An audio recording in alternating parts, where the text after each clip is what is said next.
Get enough sleep last night.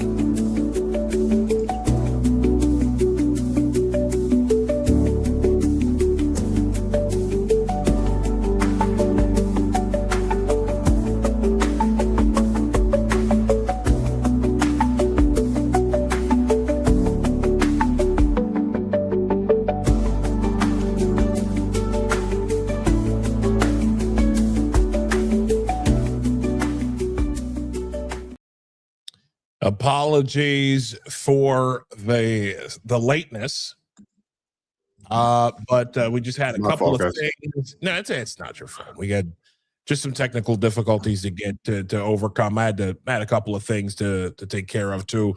We've already got people in the chat. TX Motherbird 63, what's up? Hey, great to see you.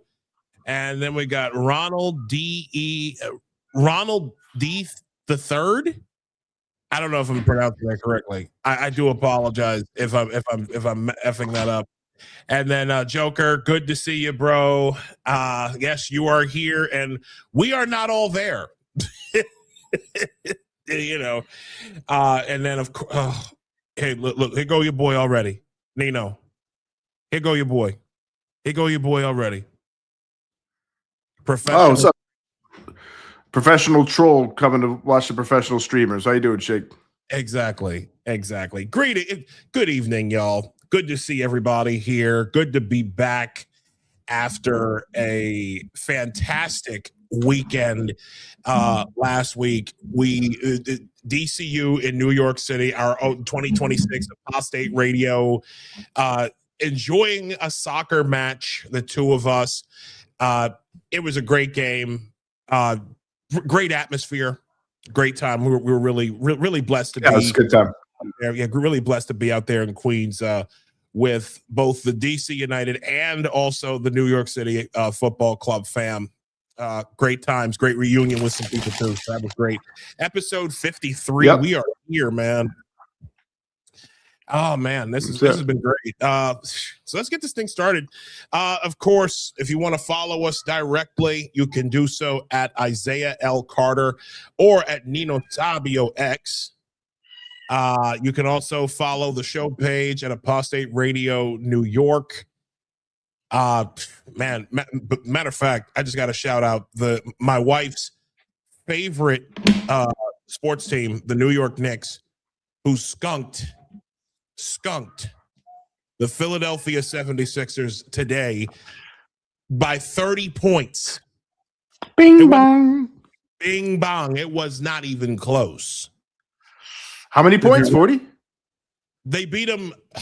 I think this. I'll get the official score in a sec, but I know the deficit was like 30 points. Man, Knicks are red hot right now, man. Hilarious. It was hilarious how bad they got beat. The Sixers, like Joel Embiid kept falling over. It was just ridiculous, man. Yeah, that's absolutely ridiculous. Anywho, you can also, it was bad. It was bad. I'll have the official score a little bit later. Knicks look good, man. Let's go Knicks. Knicks are scary. Yeah. The Knicks are scary good. Yeah, they do look scary good. Dude, I saw a stat earlier today. And again, we're not a sports team, but we're not a sports show. 24 3-pointers. Damn. 24 3-pointers. There were 20, like it's in some insane stat. There you go. No wonder they won by 30 points. It blew them up. Last game, I know the Knicks had a really good field goal percentage, man. They're like 51% or something like that for last game. I watched the last one. I didn't know it was on today. The new one. Today's was higher. Yeah, really? Man. Cooking. Let's go, Knicks. Yeah, buymeacoffee.com/apostate radio. We like coffee. We need new draws, all of that. You know, we love the support that we get from everybody, and please keep sending more. We love y'all for that. Subscriptions are now available on X on my page for $5 a month. Gonna do thinking about doing some retooling of everything pretty soon, and then Apostate Radio merch is also available now at realtimeinc.com/collection/apostate radio. Let's get this thing started, shall we? With a big game. I'm sorry, big show tonight. Coming to the woke right has been a problem. And a lot of people love to say that the woke right doesn't exist, that that there aren't actors on the right who are basically trying to steer people back into the Democrat Party machine out of some weird sense of I'm going to punish Trump for not doing exactly what I wanted. And a lot of people, a lot of your big time podcasters and also like your regular network people, they've all been on this wave. And it's quite unfortunate. It's one of the Megyn Kellys, Alex Jones, who have tried not to criticize too much. But there are so many people out here who claim to be on the right, but are operating for the left. Tucker Carlson is another one. We'll talk about him. But tonight we have someone who understands these people actually a lot better than I do. And I'm personally grateful to have gotten this, brother. We've been on a couple of spaces together over on X. This is a dedicated, a great American, and also a dedicated anti-communist. Ladies and gentlemen, the one and only Green Beret Nap Time. What's good, bro? How are you? What's up, man? I'm good. How are you doing? Great, bro. Great to have you on with us. Greatly appreciated. This is I'm excited for this. I was looking forward to this show in particular. Because like I said, you bring an energy to these communists and also to these fakers on the right that a lot that really is underappreciated in my opinion. So I'm glad to see you come here. Oh, Joker says a long time mutual. Joker 937. That's a good dude. Y'all should follow him seriously. But what's up, Joker? Yeah, but what's up, Joker? Ray, tell us who you are. Tell us what brings you here. This is our custom since you're a first time guest on the show. Who are you? What are you all about? Introduce yourself to our audience, please, sir.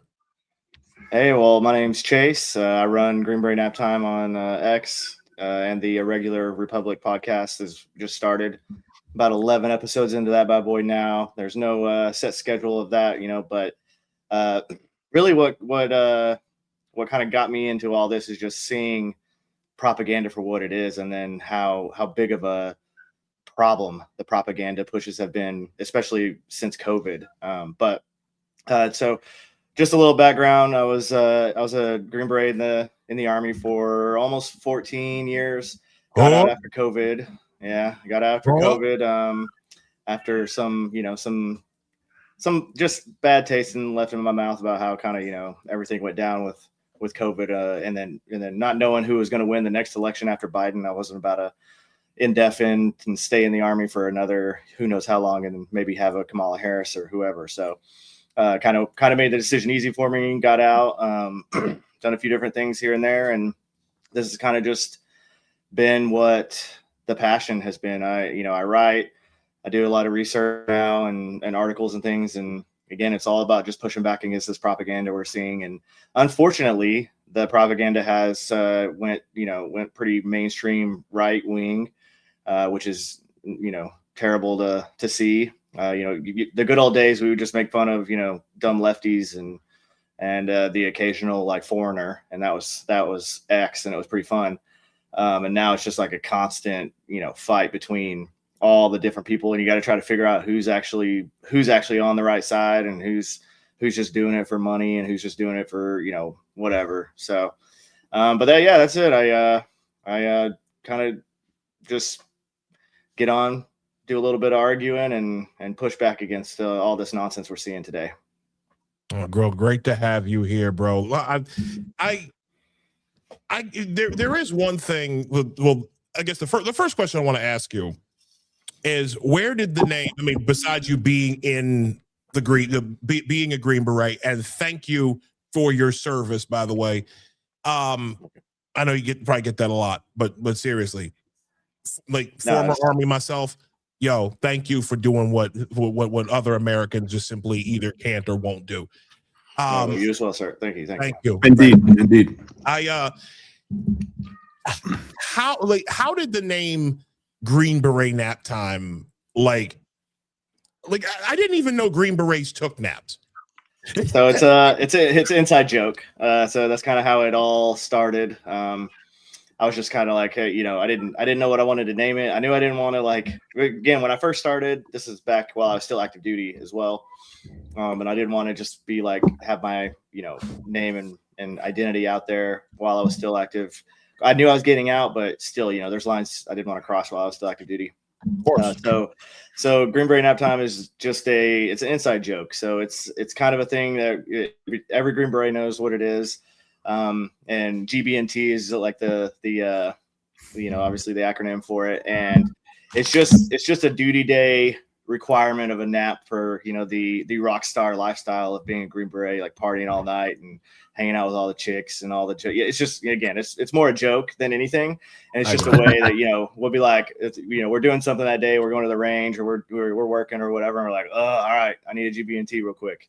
And, whether you actually get to take one or not, who knows? But that's just kind of the joke. And so, yeah, it's just an inside joke.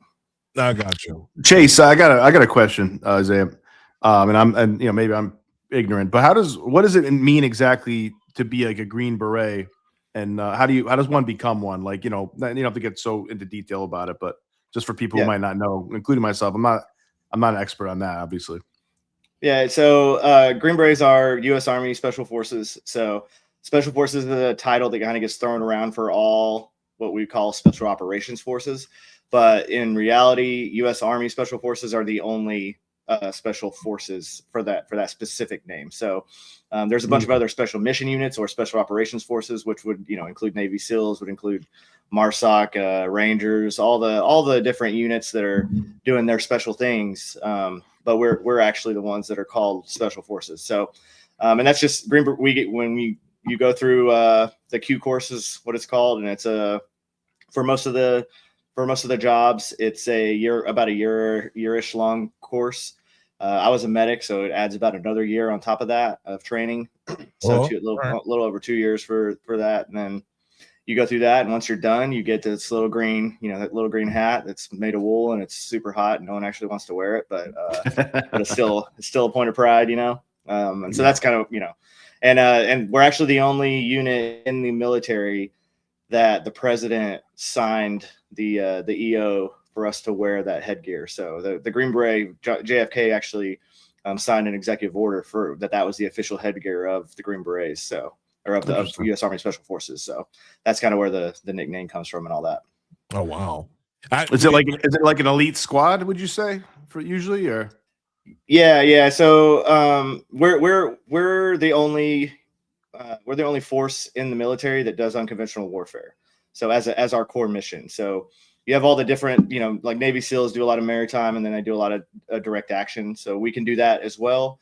But we also do unconventional warfare, which would be where a team, we're in what's called ODAs, Operational Detachment Alphas, and a team of us, which is around 12 guys, can go into an area, link up with a partner force, train, equip and advise them, and then lead them into battle, to overthrow tyrannical government forces. And that's kind of like our whole purpose. Hell yeah.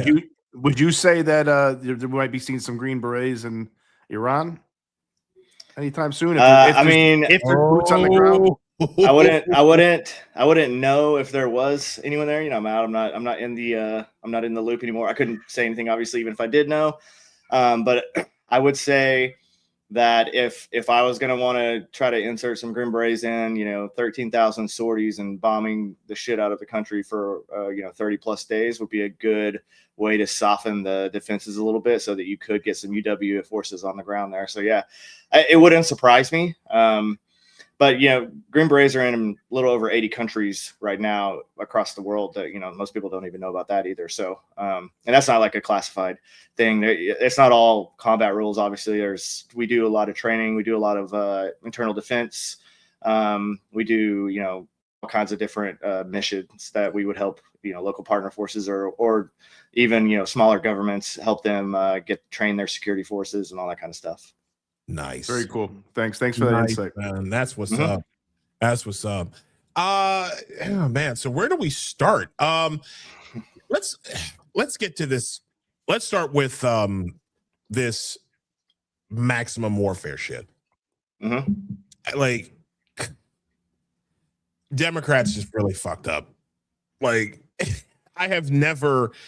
This week, for those of you who don't know, the Supreme Court ruled 6-3 that state governments could not racially gerrymander could not gerrymander congressional districts according to race. And for many people, that's just kind of like, well, duh. That like they followed the law. The Supreme Court followed the law, except for, of course, the leftist judges on the court.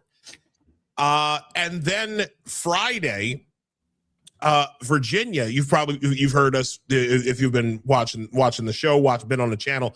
You've seen me talk about it, and like my lunch break videos and stuff like that, where the Commonwealth of Virginia tried to ram through a gerrymander that would have rendered the state 10 Democrat to 1 Republican. And I'll bring up the maps in Virginia in just a second.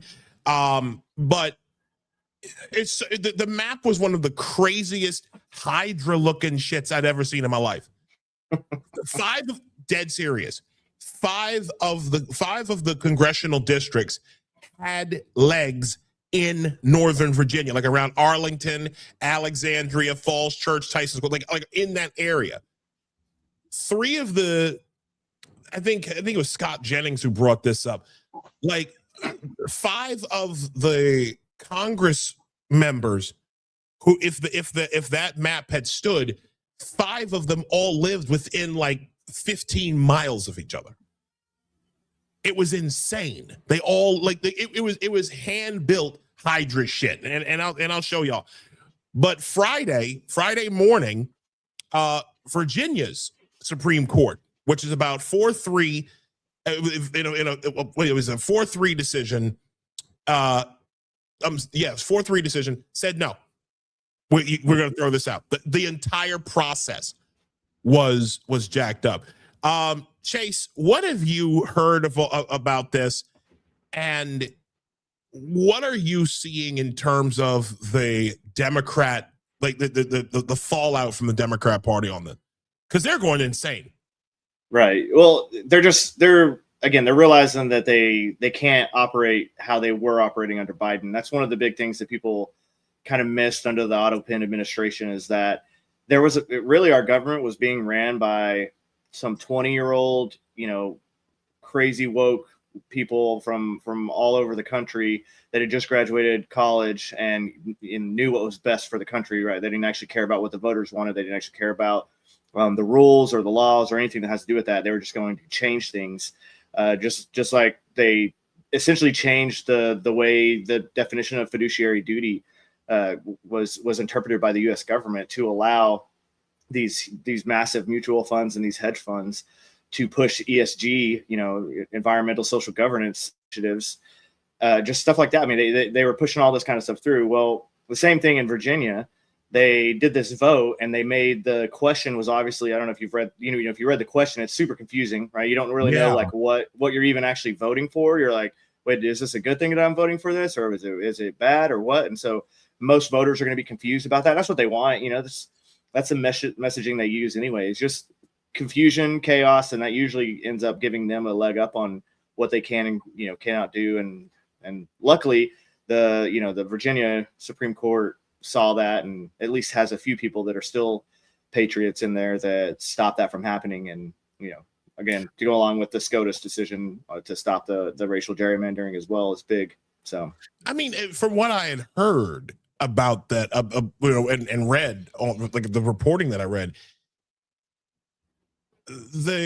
even the liberal judges were like, you guys really jacked this up. Like, Yeah. do you understand how bad things had to get?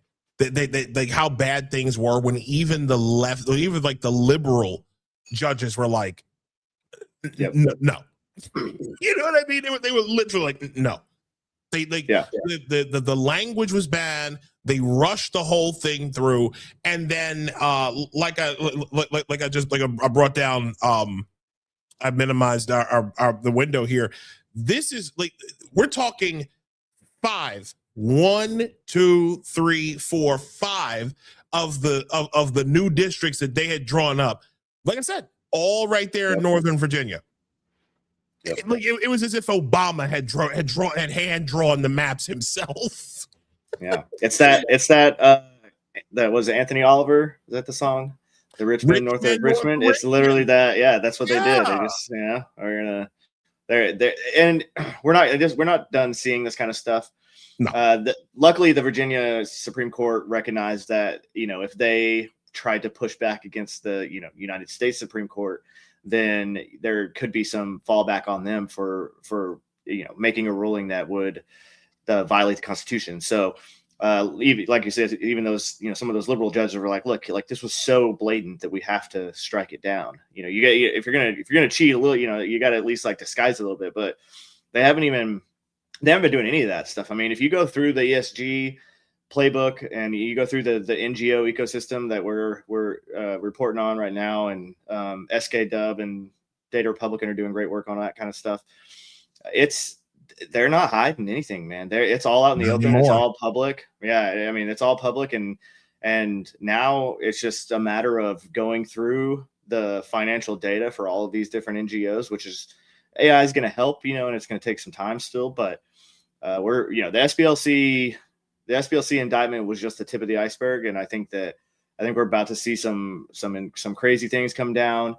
And I also think that the Republicans right now are understanding timing a little bit better. So that's another fault of or failure of what I like to call the whole all right. This push that they've been doing, all these influencers that kind of switch sides and have been blackpilling and pushing against Trump. They started it too early, right? Like the attention span and the memory cycle of most people is maybe a month. Maybe you got a few weeks to a month out of it, and then they're moved on to something new, and they're on to the next thing. And so all these things, I think we're going to see a lot more coming out right before midterms. And I think they're crossing their T's and dotting their I's because they want these cases to go before grand juries and to get off on immediately, and then charges be dropped. And building these cases is important. But also timing is important, because at the end of the day, we got to win elections. And this election, I think, is one of the most important ones. We say that often, and you hear the left say that as well. The difference is that Republicans aren't trying to take over the United States and change the Constitution and do all these things. Like, we're just trying to uphold what is already there, whereas progressive Democrats and the far left, along with some of our enemies abroad, are really actually trying to destroy the Constitution, pack the courts, open the borders, and do all of the things that actually are going to render America as a different nation than what we exist as today. So that's kind of the big difference, I think. They've got to be stopped. They've got to be stopped. I mean, when I saw James Carville, it's funny you mentioned how like all of the stuff that they want to do. Isaiah, why are you blue right now? Why am I blue? Is he blue to you, Chase? I don't know. Am I blue? No. I don't see blue. Okay, you're good. You're good. Maybe that was just me. For some reason, your square was blue, but nobody else's was. Your screen. Oh. But I think you're good now. All right, go ahead. Oh, okay. I don't know how that's possible. I don't know how that's possible. From my point of view. Listen, when you say blue, I immediately went to the lips. I'm like, wait, what? No, like the whole screen was pretty blue. Like, I could see you still, but it was like a big. It looked like you're underwater. Oh shit. Okay. Sorry. We're good. Well, maybe I need to turn up the. No, you're good. You're good. Light a little bit. There we go. Oh no, you're good. I'm making too much. All right. So it might have been my computer for some reason. I don't know why it would do that. It's so weird. Yeah, that's all right. Yeah. So here's my, so I've like, they got to be stopped. Like the stuff that I hear James Carville, for instance, the stuff that he says about, don't just talk about it, just do it. Pack the court. They want to put four more Supreme Court justices on the bench and make Puerto Rico and Washington D.C. New states. Yep. Now, initially, I didn't really have a problem with, because I remember the whole DC statehood. I lived in Baltimore. I was born and raised in Baltimore. So I used to hear about the whole DC statehood movement for like quite some time. And then there was another one like back in the 80s or 90s, I think, where they wanted to call Washington, DC. I think the name was New Columbia. And that seemed kind of cool. But if you could help me out, because I don't particularly understand why it would be such a bad idea unless the plan was like, I guess they figured they might have like a monopoly on power if, they just figure both senators from DC would be automatic Democrats, or both, that's what it would come down to. Yeah, they would get four more Democrats in the Senate, guaranteed, because Puerto Rico is going to vote blue as well. And then you would get representatives out of that, as I don't know how many, probably. I mean, they probably get another 3 or 4 out of it at least, which again, that gives them a little bit more power, and then just the other thing is that would make DC can already obviously vote and all the things, but Puerto Rico, if you're living in Puerto Rico, and I think, you can correct me if I'm wrong on this, but pretty sure they can't vote on unless they move into the United States and are actually living in the United States as opposed to Puerto Rico. So that gives that it just opens up a whole nother voting base as well that's going to vote Democrat. So, or at least that's the assumption, because yeah, you're right.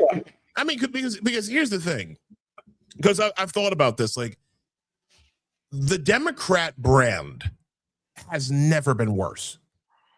Like more people are seeing the Democrat Party for the degenerates, the immoral, the communistic, like more people are seeing this.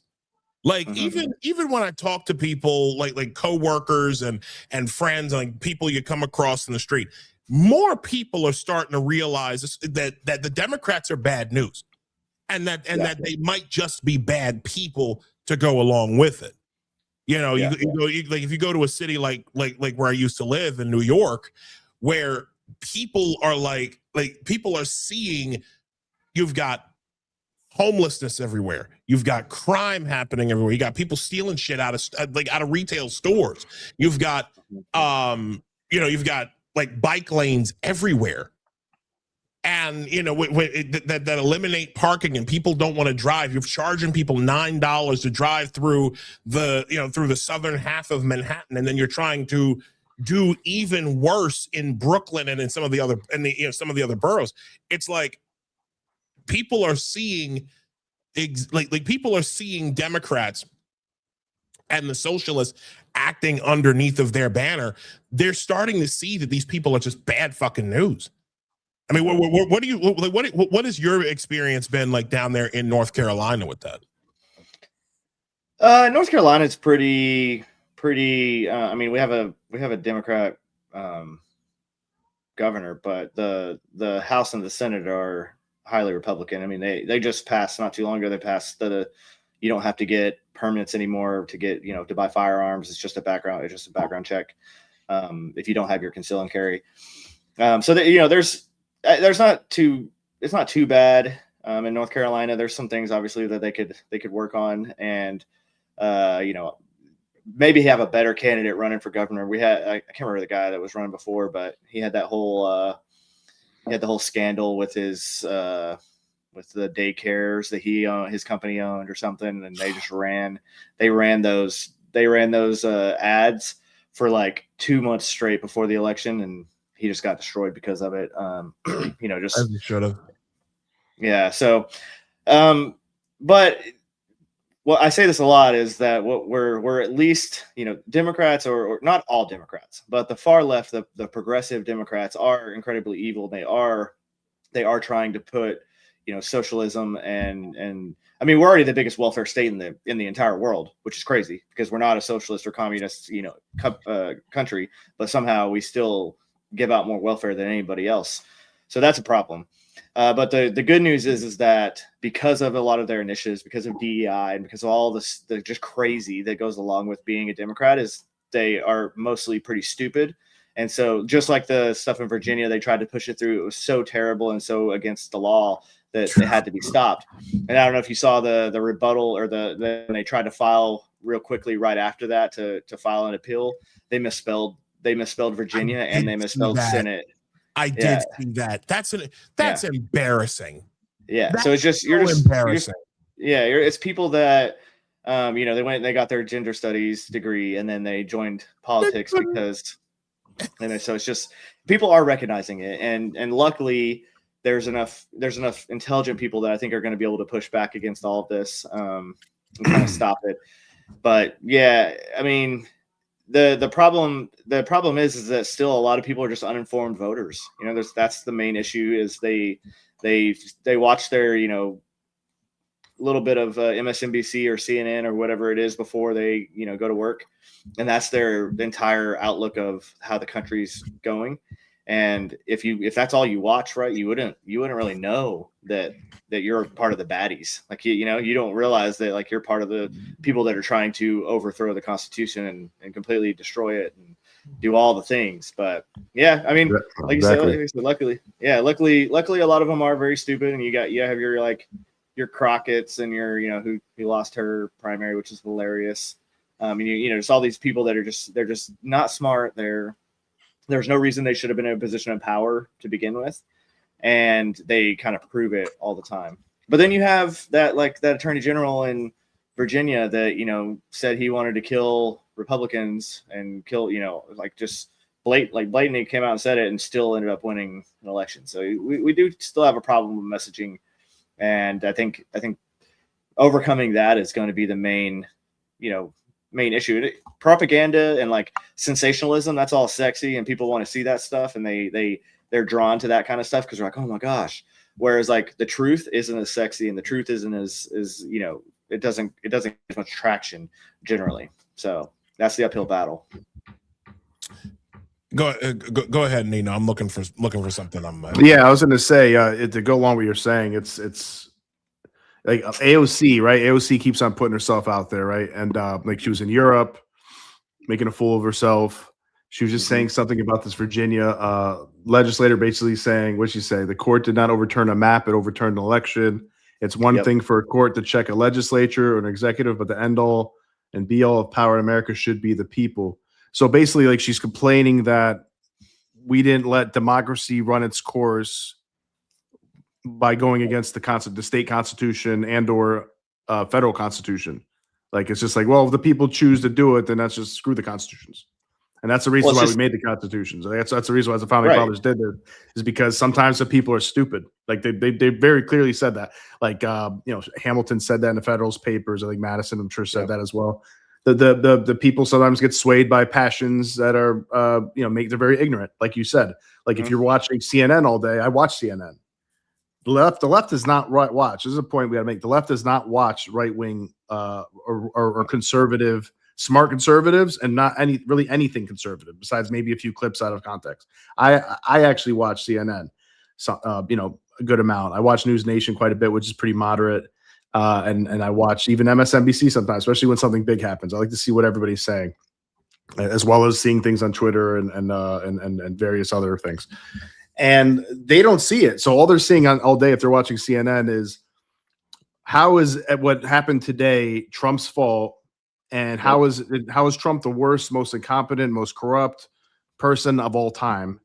Every day, that's just the way they got to figure out a way how they got to spin everything. And then very important things that he did that are good, don't really mention it, or they'll figure out a way to like make it look bad. And really terrible, crazy things the left does, like you mentioned, like, trying to trans your children, trying to, indoctrinate kids to want to castrate and mutilate themselves, trying to indoctrinate kids to hate their country, hate white people, hate males, hate boys, hate Christians. Really, truly is. It's like these sort of things. Obviously, open borders. Nobody's talking about open borders on CNN, really, or that it was a problem until finally they had to, after years. Right. Nobody pretending like Joe Biden was was not senile for years. Just pretending like they're saving democracy, people, but for them it's like, well, you're crazy if you want to vote for Trump when you should be voting in this person who cannot think at all or talk at all, right, and it's going to fall down the stairs. And it's democracy when you have people in the background running the country. That's democracy. Yep. Or having millions of immigrants in to vote fraudulently, or putting our money into different NGOs fraudulently. You name it. I mean, it's bananas. Yeah. And I'm hoping that some of that is creeping into the independents, into the moderates, into some of the Democrats. But yeah. Well, they also frame everything as, this is a fight for democracy. Well, guess what, guys? We're a constitutional republic. So right. all your little talk about democracy, republics are a form of democracy, but we're not democracy rule. And to your point, the founding fathers feared a populist uprising that could sway or take over and alter the power or the Constitution just as much as they feared a tyrannical governor taking over, like a king, mm-hmm, or a tyrannical dictator taking over and having his way with the country. So those two things were the main fears when they were writing the Constitution. Well, really when they were arguing the Constitution, for those months and months that they sat in that room, right, and argued about what should be in and what should be out and why certain things are the way they are. And there, yep, again, Democrats bank on the fact that most people, most Americans, are ignorant about our own history, not only our own history, but world history as well. They don't know, that certain things even happened. They don't know why World War II was actually fought. They have zero clue why World War I was fought. And then they don't understand, the grievances in the Treaty of Versailles and then what pushed into World War II and all of that. So they don't understand any of the concepts of that. So they can't make a accurate, judgment about it at all. And then you go back again, just American history. They don't understand why the Constitution was written the way it was. They don't know what the Constitution says.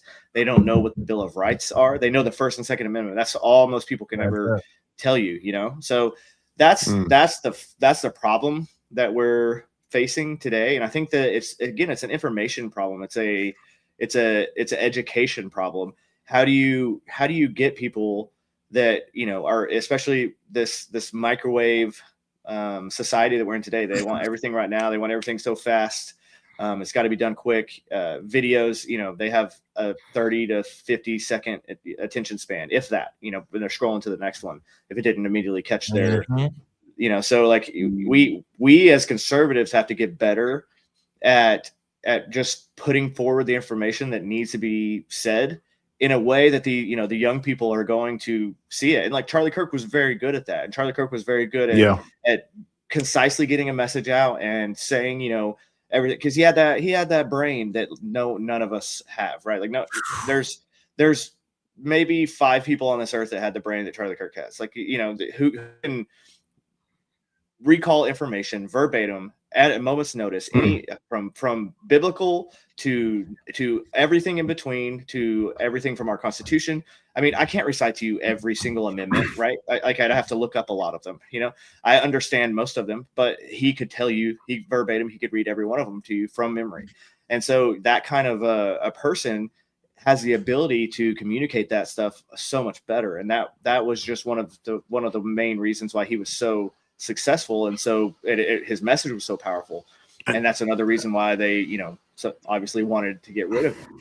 Can I share? And he was able to remain civil too, right? Like usually. Exactly. Yeah. Which is much more effective for communication. And when people share the videos, when you're trying to talk to people, it's hard to remain civil, in political debates when when you're talking to people who have a totally different view of reality, totally different bubble that they're in. And they're also usually pretty insulting to you, like, especially the left talking to conservatives, or you're a fascist. You just hate, it's like you hate trans people because you're trying to protect women and private spaces and sports and children from being indoctrinated. You hate trans people. It's like, no, I don't. Trans people mind their own business and hang out with adults and do their own thing. I really don't care. Like, do you live your life? I don't care what you do. But once you go after them kids. Promoting that's shit, the problem. Kids, drag queen story hour shit, like, that's the shit that I don't, that should not be tolerated whatsoever. It has nothing to do with hating trans people. Like, wait, hang on a second. Because go ahead, Nino, your boy's acting up again in the chat. This one, he says Isaiah can't do that. He crashes out every week. No, asshole. I crash out every fucking day. I can't stand lefties. I can't stand them fucking people. I can't. That's great. I can't. Like, dude. Well, that's his brand, man. Isaiah's brand is a fire brand. Listen. I am the sword. If you want nice, if you want, even keeled, you see the gentleman on the right side of your screen with the absolutely immaculate beard. Okay, you go see him. All right. I'm not that even keeled either half the time. I fucking hate comments, bro. And look, here he goes. See, no shit. But listen, I do want to just share a bit of something to your point, Chase, about Charlie. Charlie was. This is my favorite. This is my favorite clip of his. Charlie was so freaking good at this. I just shared this the other day too. This is good. Shout to Andrew Colvett, who was one of Charlie's best friends. This is. There ain't nobody that can do this. Our country was founded on common law because the Declaration only refers to God 4 times in the Constitution. It doesn't refer to God at all. And it only articulates the structure of government.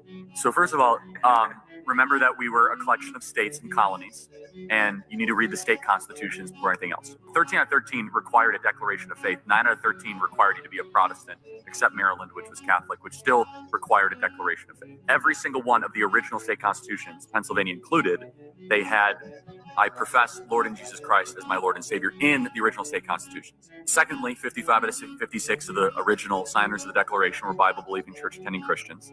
You asked about common law. So common law is inherited from Blackstone, who was Christian. A common law is an outgrowth of the scriptures. So let's go to 3 principles of common law: presumption of innocence, due process, and jury of your peers. All 3 are biblical principles. So, and all wrapped into the ultimate biblical principle that you shall not favor justice if you are rich or poor, which is in Leviticus 19, right before the most famous part of Leviticus 19, which is that you should love your neighbor as yourself. But before that is that in the administration of justice, you shall not favor the rich or the poor, which is the idea of blind justice. We get that in the West, which is incorporated also in the New Testament ideal. Neither slave nor Greek nor Jew, you're all one in Jesus Christ. We get the idea of human equality. These are all biblical ideas. They're not Enlightenment ideas. But more importantly than that, they say that God was only mentioned 4 times in the Declaration of Independence. Well, that's a big deal. Okay. Laws of nature and nature's God. The last paragraph of the Declaration reads as a prayer. It says, we appeal to the supreme judge of the universe. Who's the judge of the universe? Jesus Christ. It says in Revelation that Jesus will judge the earth on his throne. So in the Declaration, they were praying to Christ our Lord as a prayer very specifically. Thirdly, as I said on stage yesterday, Deuteronomy was by far the most quoted book, religious or non-religious, in the time of the founding when they were putting together the Constitution, more than John Locke, more than Montesquieu, more than Blackstone. The book of Deuteronomy, which talked about laws, customs, traditions. It was Moses' farewell address as he's about to say goodbye, say, hey, good luck in Canaan, guys. Here's how you should set up your form of government. But finally, and most importantly, let's look at actually what the founders said. John Adams famously said the Constitution was only written for a moral and religious people. It was wholly inadequate for the people of any other. The body politic of America was so Christian and was so Protestant that our form and structure of government was built for the people that believed in Christ our Lord. One of the reasons we're living through a constitutional crisis is that we no longer have a Christian nation, but we have a Christian form of government, and they're incompatible. So you cannot have liberty if you do not have a Christian population. Jesus Christ. Yeah. Yeah, he's a machine, man. Rest in peace, Charlie Kirk, man. We lost a great one. How could he do that? I watch some of his, and The machine. rest in peace to Charlie Kirk, and a happy Mother's Day to Erica Kirk. If you ever see this, we love you. We greatly loved and respected your now late husband, and we pray the Lord's comfort during this time. But golly, man, like, how was he able to do that? You could see him while the question's being asked. He's like moving the mic. He's like he had that whole answer in his brain like that second. He already knew like he was about to just destroy this entire question. And it's I mean, again, he was a once in a lifetime kind of, or once in a generation, I'll say, kind of person.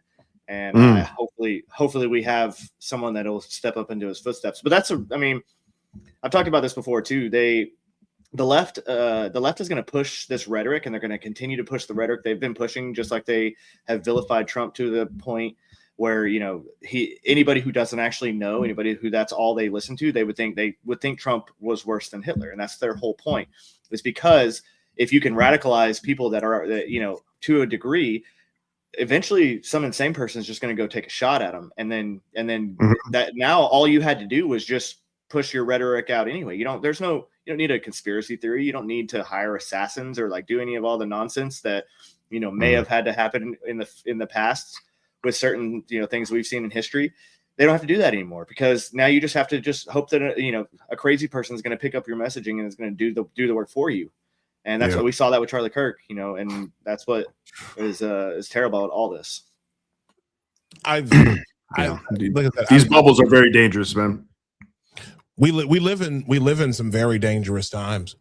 I mean, I don't think I've ever, I never once thought that we would live, you know, in a time in this country where speaking the truth, even though we have people on the federal level where we would be fine, on the state and the local level, you could still get something could actually happen to you, and has happened to people. I mean, we've had like that Savannah Hernandez lady get attacked by some leftist savages. We've had a couple of instances of like really bad violence happening at these rallies. You had like the NYPD in New York City. They get rolled by these protesters every fucking night. Every fucking night, it seems, and it doesn't help that they're sandwiched, right? You know, you've got the street animal communists, you know, going and doing these direct actions while having a fully sympathetic mayor and about 80% of New York City Council. Yep. It's insane. It's absolutely insane. But like we're getting there. We're getting there. Yep. Grandma Kate, who has commented on the show before. We love you, dear. Thank you for joining us tonight. She says, Isaiah, according to the message of Our Lady of Fatima, death of the martyrs, Charlie Kirk is because of God's anger and part of Revelation. Do not, as she continues, do not doubt that we are in the midst of Revelation. I believe it. Listen, look, my father, I'm not Catholic. I was not raised Catholic. But my dad, whose birthday is tomorrow, shout to Mr. Kevin Carter, 68, big 6'8". And shout out to Mr. Carter. Yes, love you, Pop. He has been preemptive birthday tomorrow. That man, happy birthday, brother. Bro, that man has been preaching to my brothers, his daughters-in-law, and everybody else that we are in fact in the last days. And Chase, I don't know how you feel about it, but man, I'm like trying to get back to where we were going with this. I just don't know that anybody there's nobody on the right who could do this. There's no there is nobody who could do what Charlie Kirk did. And I guess that's do what we do in our own little way. Like I was talking about earlier, SK and Data Republican, some of these people they tracked right after Charlie Kirk was killed, and these ops that were pushed, they were already ready to go, right? Not to say that they had a part in it, but that they knew that they had the ecosystem ready and prepared, just like we would prep in the environment for an eventual invasion to some country. If we were going to do that, we would have everything kind of set up, and then we're waiting for certain catalysts to happen, whether we made them happen or whether they just happen organically, and then we're going to move on that messaging and push forward. That's the same thing that happened right after Charlie Kirk was assassinated. Was a lot of this propaganda and this messaging, especially on the right, started, which was inorganic. It started manifesting through a lot of these influencers that would have been held in check by Charlie if he was still alive. They weren't gonna stray to the levels. We would have seen some of the stuff. Tucker was already on his trajectory out, to do his stuff, and so Tucker would have been actually the Charlie Kirk Tucker Carlson battle would have probably been something to watch if it would have got to that point, because he would have definitely pushed back Charlie would have pushed back against Tucker after this. But just a lot of the people, the fractures that happened, they wouldn't have happened until they happened.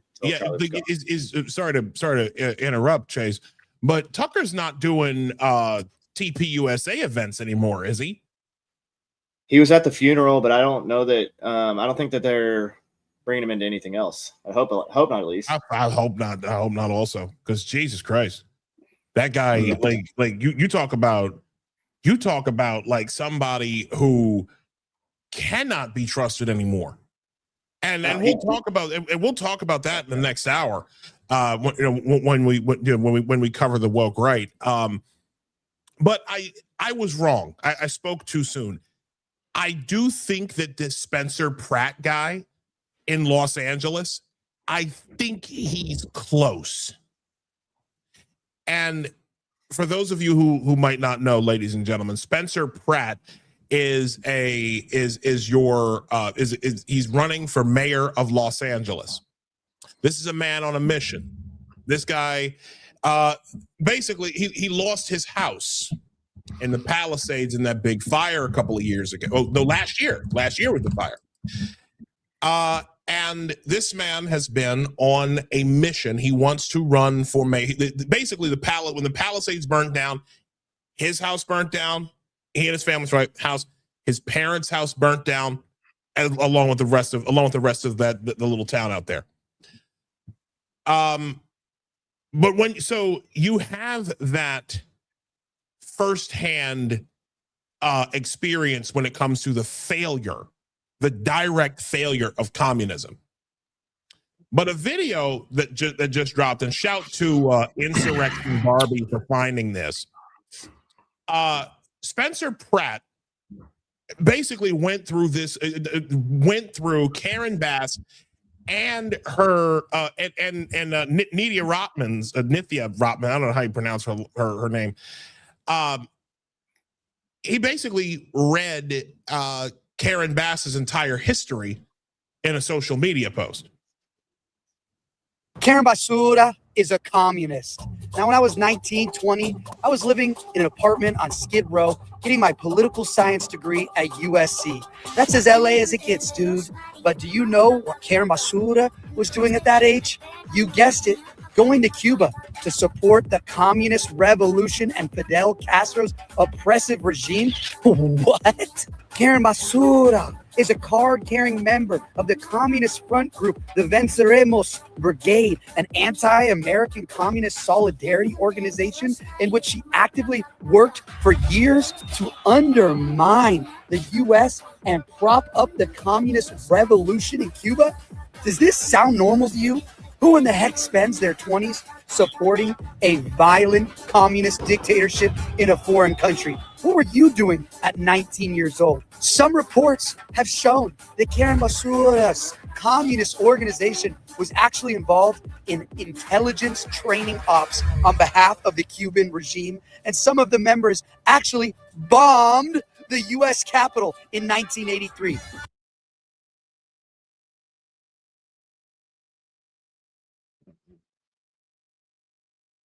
I'm muted. The fact that Spencer Pratt in a mayoral election was able to bring this up in a TikTok post should absolutely terrify the left. Because all of this is documented. I mean, were you aware of some of this stuff about Karen Bass, Chase? Not until he started putting some of this stuff out. I mean, I don't follow every single mayoral race in the country. It's hard to look into all of these people, but I mean, yeah. Once I saw some of the stuff he's been putting out and I looked into it a little bit, I was like, yeah, that actually makes sense. That I mean, what's crazy is like Spencer Pratt's not a conservative, right?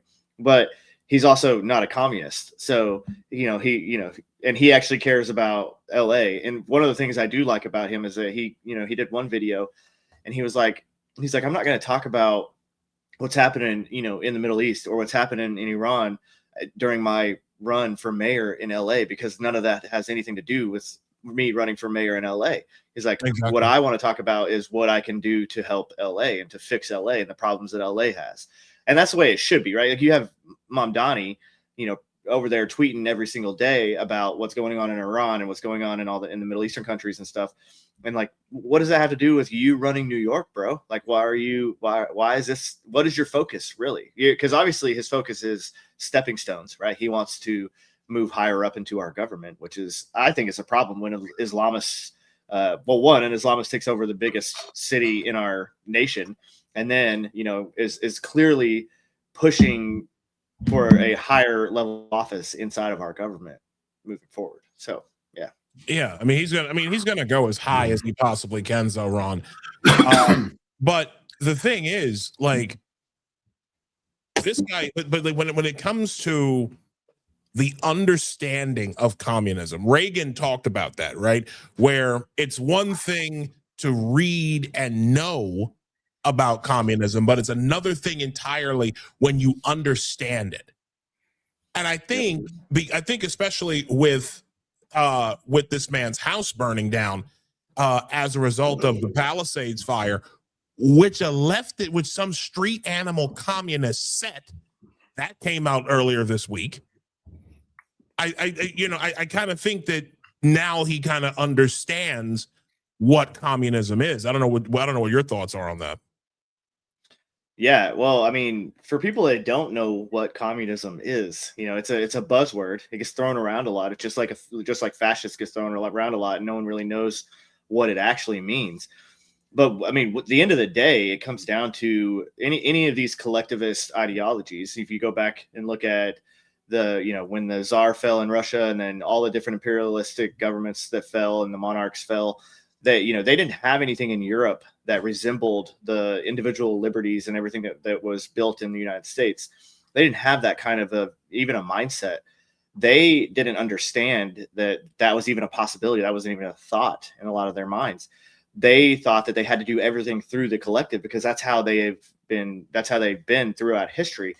But I mean, if you go through, once Stalin took over after the Bolsheviks and the collectivist push that happened in Ukraine and Belarus, I mean, we're talking about mass death. We're talking about millions and millions of people starving to death. And then when collectivism fails, these authoritarian dictators, they have to have an enemy. They consistently have to have an enemy to blame all these failures on. So collectivism wasn't failing because collectivism is a failure, like a failing type of society.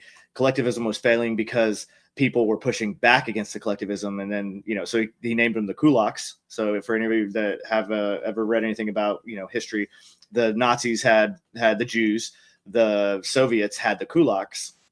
And the kulaks, there's no definition of who a kulak was. There's no way to actually identify who a kulak was. It was just whoever they said was a kulak, because that's who they were blaming for the failures of collectivism. And then that's why they went through And when the harvests were not as big as they should have been in the Western Soviet Union, coming from Ukraine and coming from Belarus, they didn't look at the real problem, which was the fact that anytime you collectivize everybody's farms and then force them to give all of their crops to you for no money and barely leave them even enough to eat, they're not going to work as hard. They're not going to give as good of sow as good of a crop and give as good of a product, because what's the incentive behind that? There's no reason for you to try harder, because you're not going to get any benefit from it. Well, so then as collectivism failed, they had to blame it on people.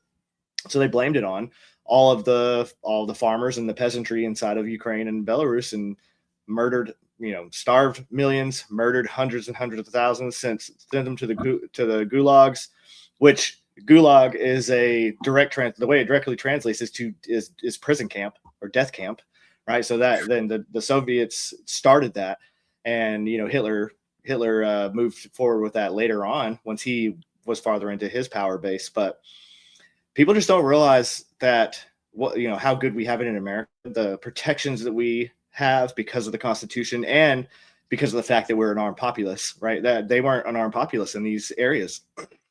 None of them could stand up against the Red Army.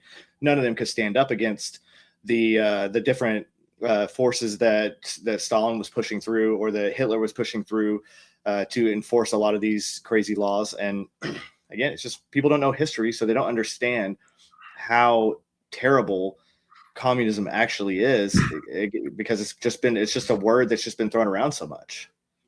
Also, Chase, I don't think you mentioned this. They also, if I'm not mistaken, would either try to steal everything, whether the property or whatever, from the most successful people. They consider the most successful people enemies, right? Class enemies. And what they what they should realize, what people obviously, I think a lot of kids these days don't realize this, a lot of leftists, is that when you get rid of those people, whether you kill them, which is some of the communists did, or imprison them, or steal all their stuff, or because they know this is coming, they leave the country. The most successful people they usually have that money and that success because they earned it, more or less, usually, right? Right. If they're running a great farm, that's because they're a farming expert and they have a great process and they're very good at what they do. They have a great team, whatever it is.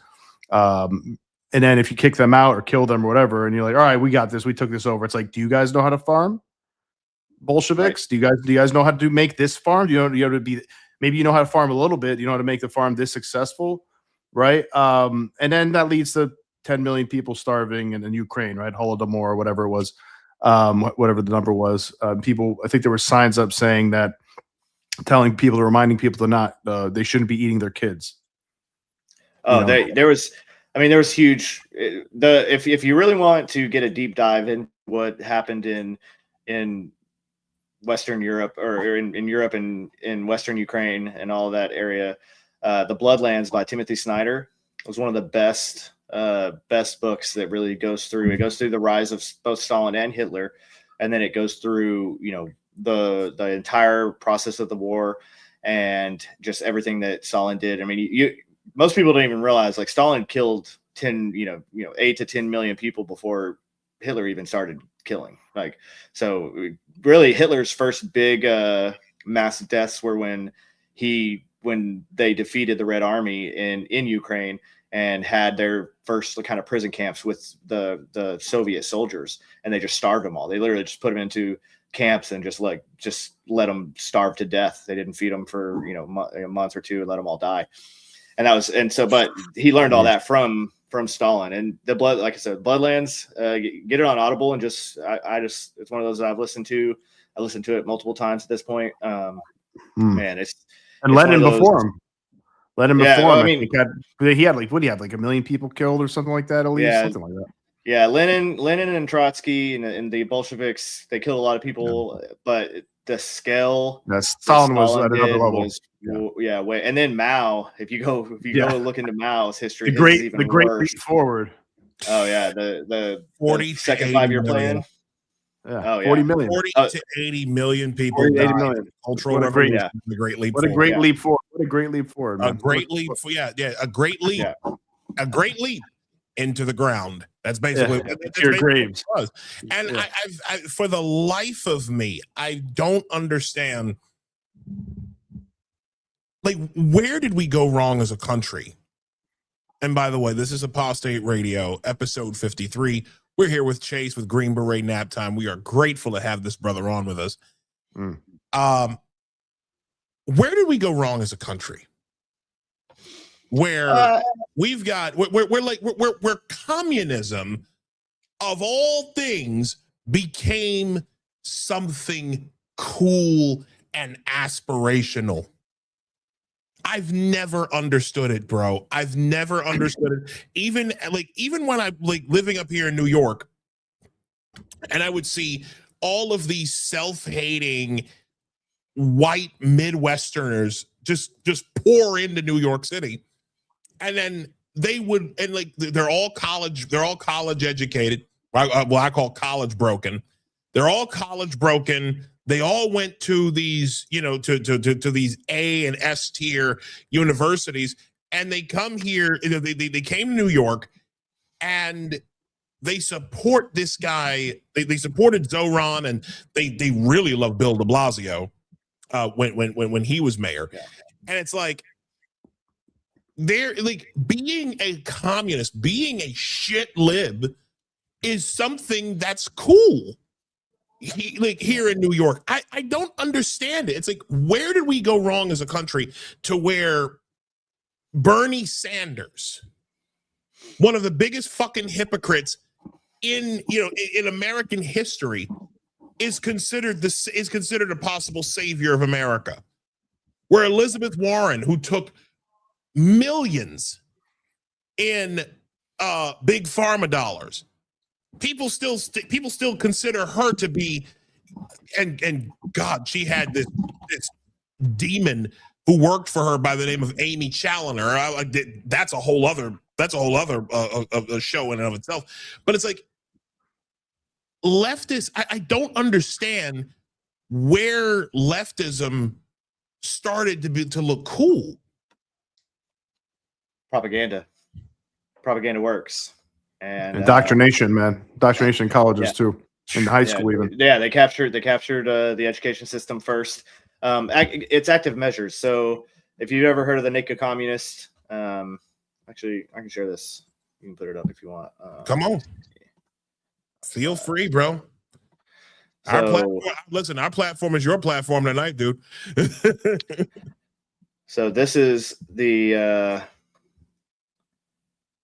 Naked Communist, and it is a 45-step process that was created by the Soviet Union before the fall of the Soviet Union to basically rewrite the United States and how the United States operates. And you can kind of, if you go through this list and you just read it, you'll see how much it lines up with the current Democrat Party, and that should be pretty terrifying to you as well.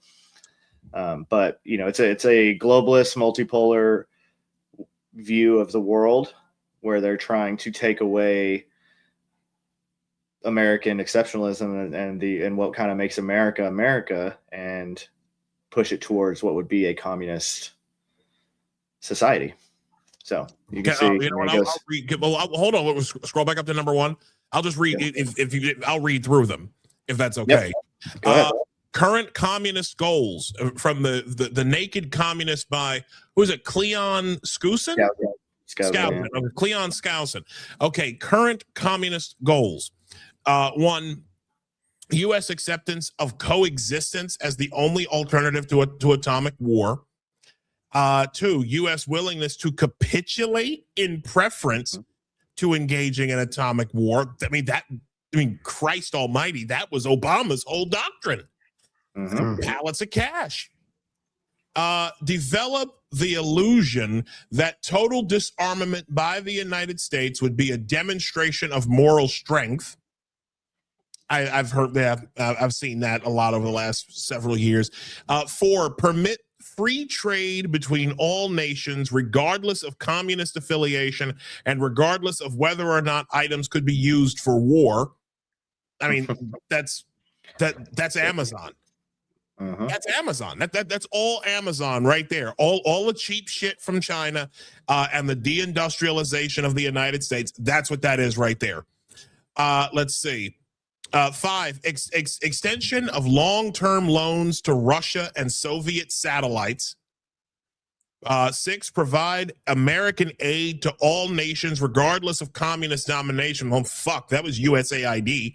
Grant recognition of Red China, admission of Red China to the UN. That did happen, if I remember correctly. Set up East and West Germany as separate states in spite of Khrushchev's promise in 1955 to settle the German question.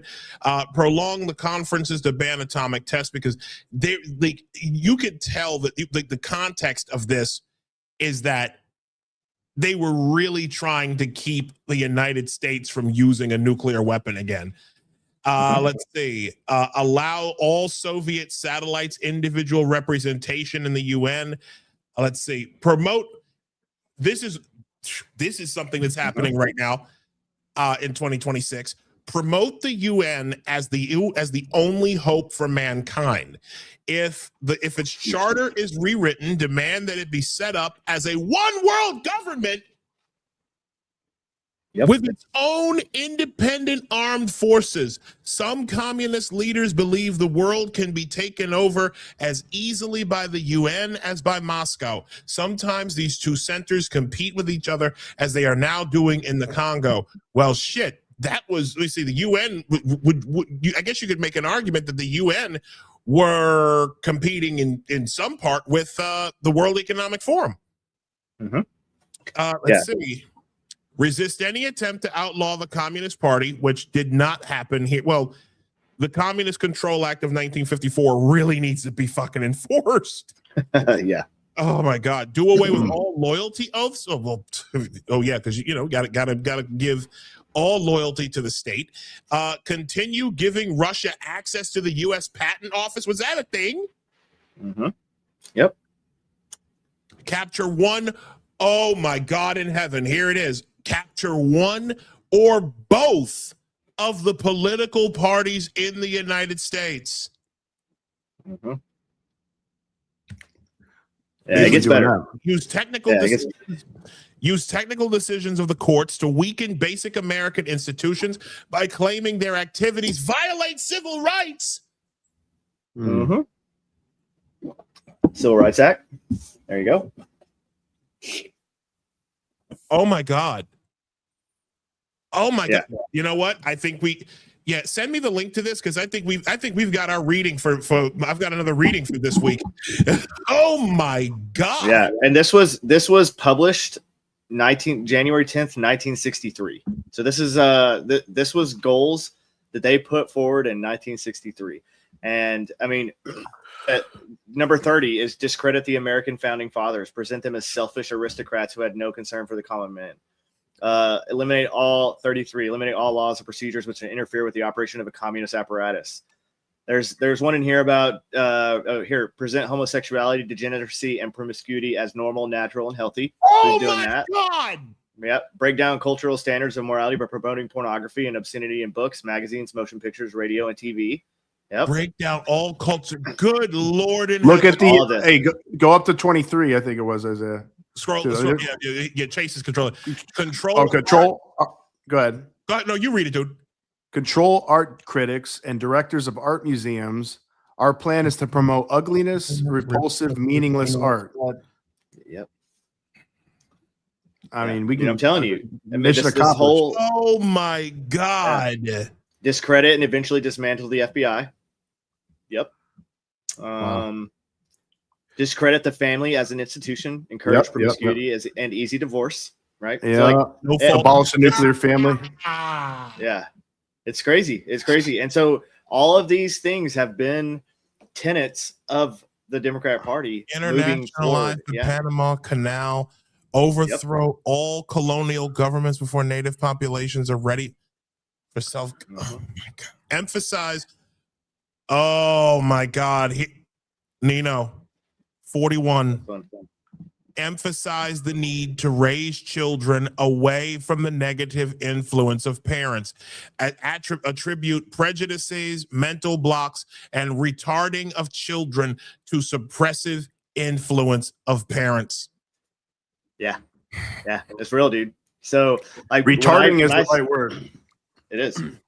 When I talk about active measures, this, and then have you obviously seen the video of Yuri Bezmenov, right? Of course, yeah, right. So that he kind of talks about this, but this is all the same plan that the Soviet Russia started pushing for during the Cold War when they had everyone has these, go to hell plans, except for the United States, apparently, of what they're going to do to continue fighting against the United States even if they lose. So when the Soviet Union crumbled, active measures is still an active policy within the KGB and still being pushed by the Russian Federation as if it was official policy from day one.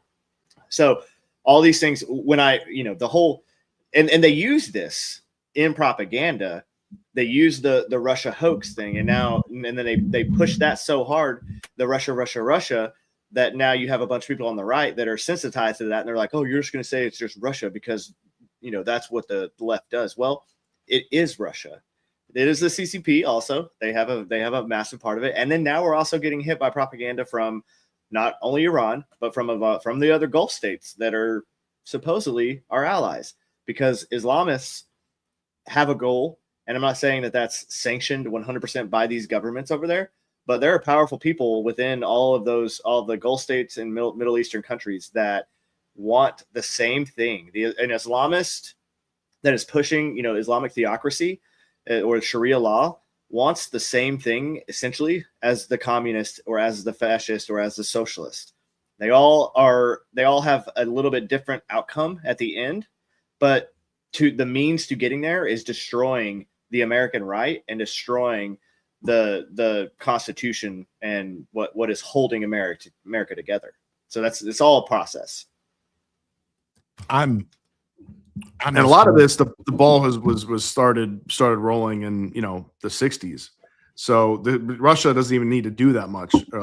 They might not even be that involved at all anymore, because it's already a self.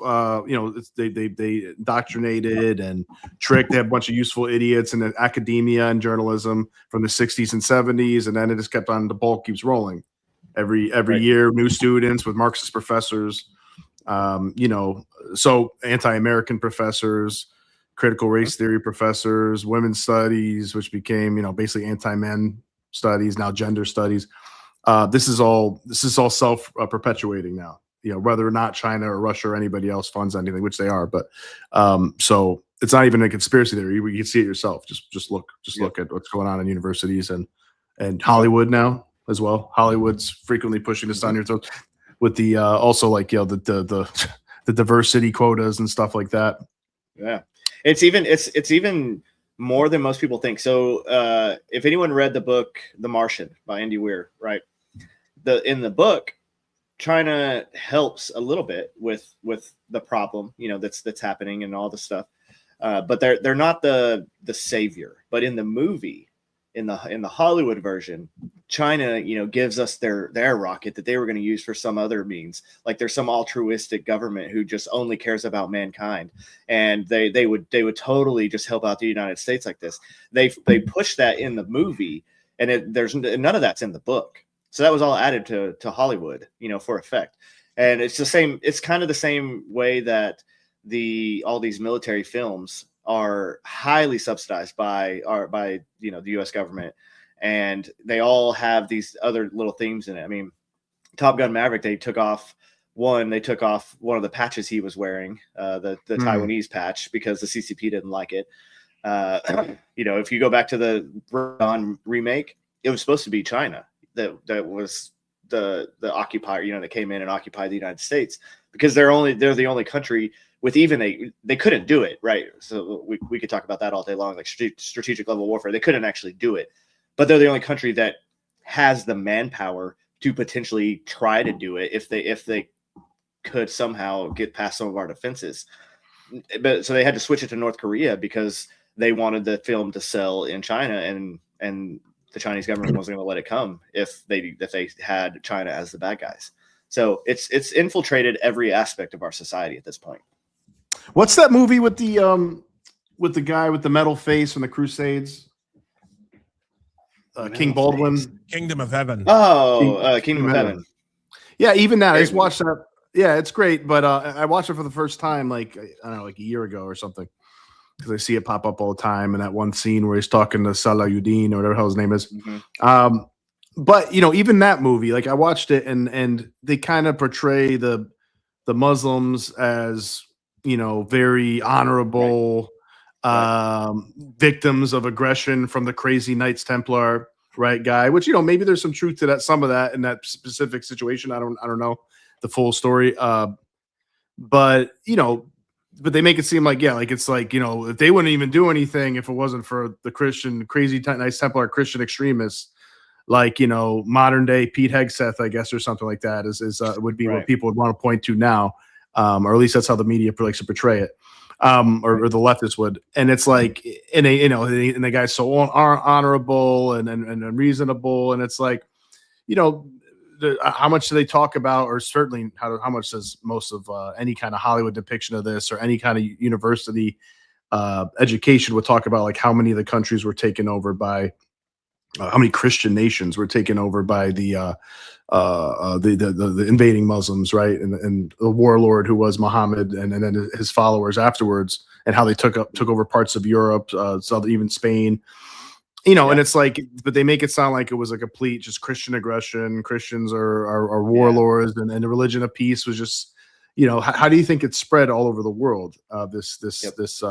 So it's there's so many examples of it, whether it's, trying to make the, like it says in that list, making the founding fathers look like they're just pure slave owners, aristocrats, they're racist pieces of shit.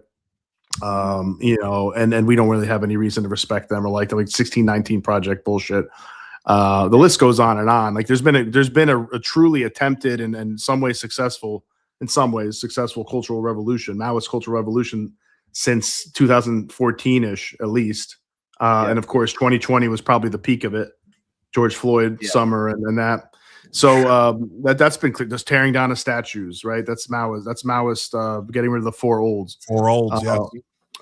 Changing the names, like Abraham Lincoln School, changing the name of it. I think they had a bunch of things like that going on, and I'm surprised they didn't change the state of Washington's name, or Washington D.C.'s name. Changing the state of Minnesota's flag. Yeah, yes, to basically a Somalian flag, right? Yeah, it's so many examples of it. Yep. Oh boy, man, there's so much here. So let's get into this last thing. I shouldn't say this last thing, because we probably got something else to talk about. The woke right. Earlier this week, on Cinco de Mayo of all days, everybody's favorite little Mexican little Fed Mexican, Nick Fuentes, basically came out and finally admitted what he has always been from the very beginning. This guy is a Democrat. He's just basically admitted. Shout to Laura Loomer, who broke this story. And she writes, the psyop of Nick Fuentes is now complete. In case you were wondering why the New York Times has been glorifying him, and he is botted on social media, according to Elon Musk, and why he was never arrested over J6 when people who did far less were, he is a Democrat and just admitted to being a moderate Democrat on his show. And if you don't believe me, if you don't believe her, in the words of a certain former FBI director who needs to be in fucking prison right now, Lordy, there's a tape. I care about affordability. I care about foreign interventions. I care about the border.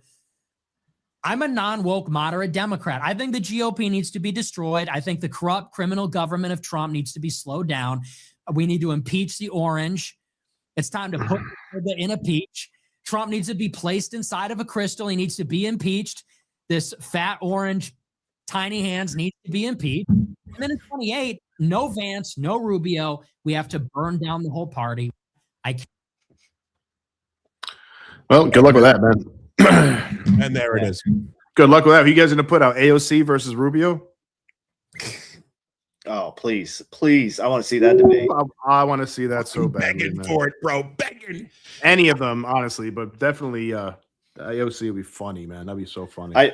I've been Chase, saying that your this was a leftist op. Yeah, this was a leftist op for literally weeks after Charlie's death, because that's when it all started getting really pushed. I mean, Candace Owens was saying it was Israel literally the next day, and there's already been. So I remember, and I talked to, I don't know if you know Max Nordo, his account on here, but back in the day, you know, I used to be pretty critical of Trump, especially after COVID and some of the things that, you know, we could talk about that all day long. He got misled, whatever. You know, at the end of the day, you're still in charge of the country, and you still are the one making the decision. So when you make a bad decision, I'm going to criticize you for it, and it is what it is.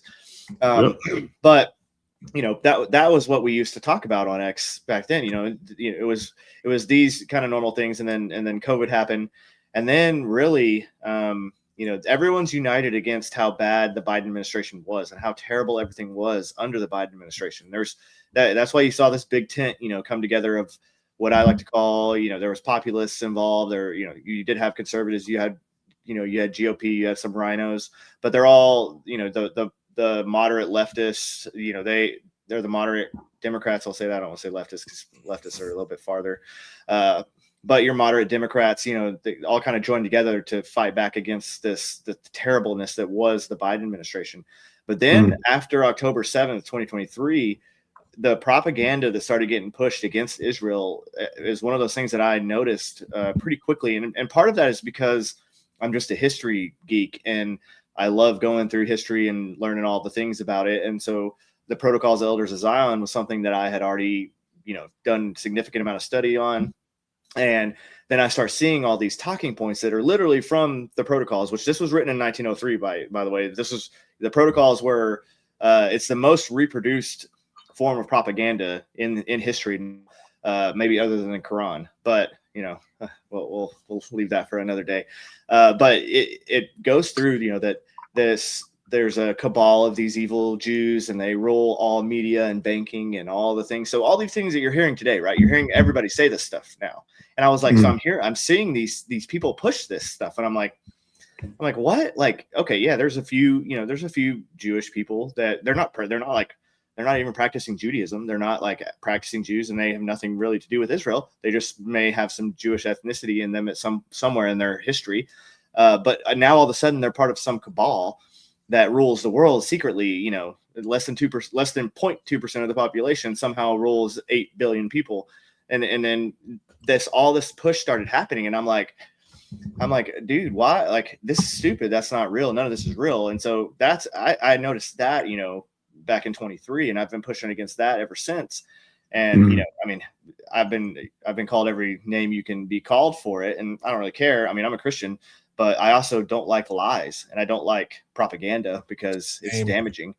And then, you know, right after Charlie Kirk, it really ramped up. Then the push was huge, and then you start seeing all these other the Hodge twins joined in on it. JP Sears, dude. What was that about with the Hodge twins? Because like not to cut you off, but like a lot of this stuff I'm still like learning about. So talk to me a little bit about the Hodge twins, because like I said, I know nothing about those guys.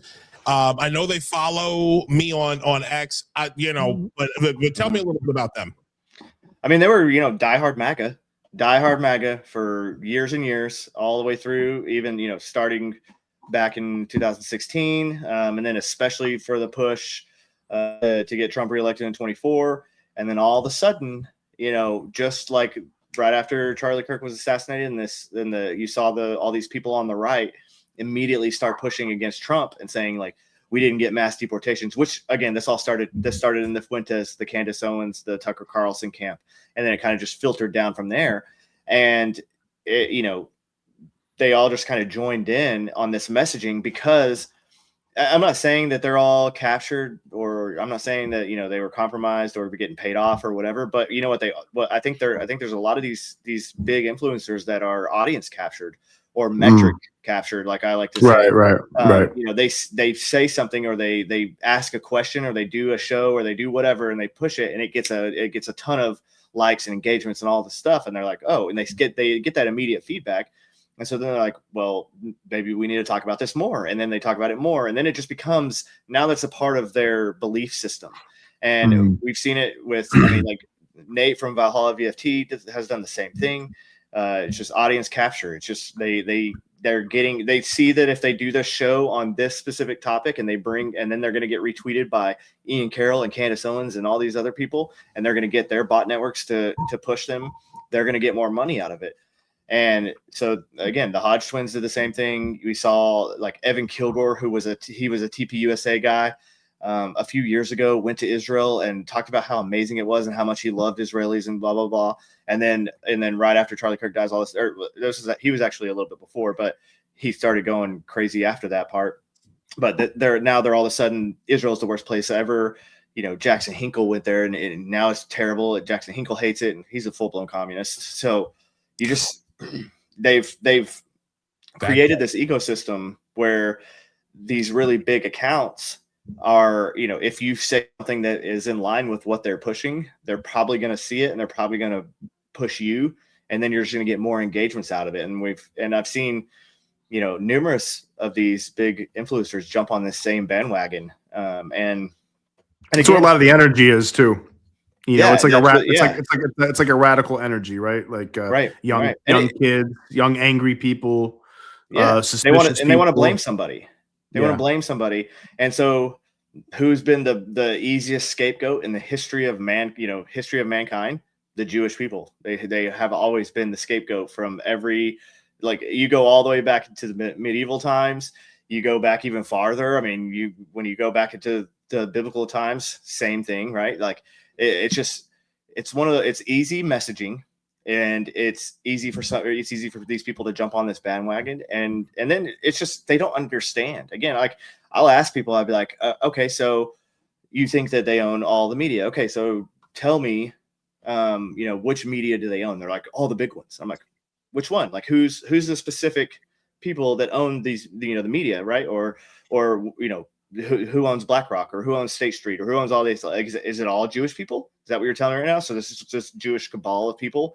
And then, like, show me who it is. Show me the reality. And then they'll push forward. And what I like to call, it's just like picture propaganda. It's face propaganda.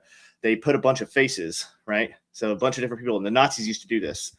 So anybody that's ever studied any of the Nazi stuff, or any of the Soviet propaganda stuff as well, they'd create a graphic, and they put all of these people's pictures, and then they put like the Jewish star, the Star David on their head, and then they'll just say like they're Jewish, and they want this and this and this, and it's most of it's lies, right? Like, some of the people may be Jewish, but not everyone in the picture is. But that doesn't matter. It doesn't matter, because no one will check it. Like, no one's going to go do the actual analysis to be like, oh, was this person that? They're just going to see this graphic, and they're going to be like, oh, look at all these.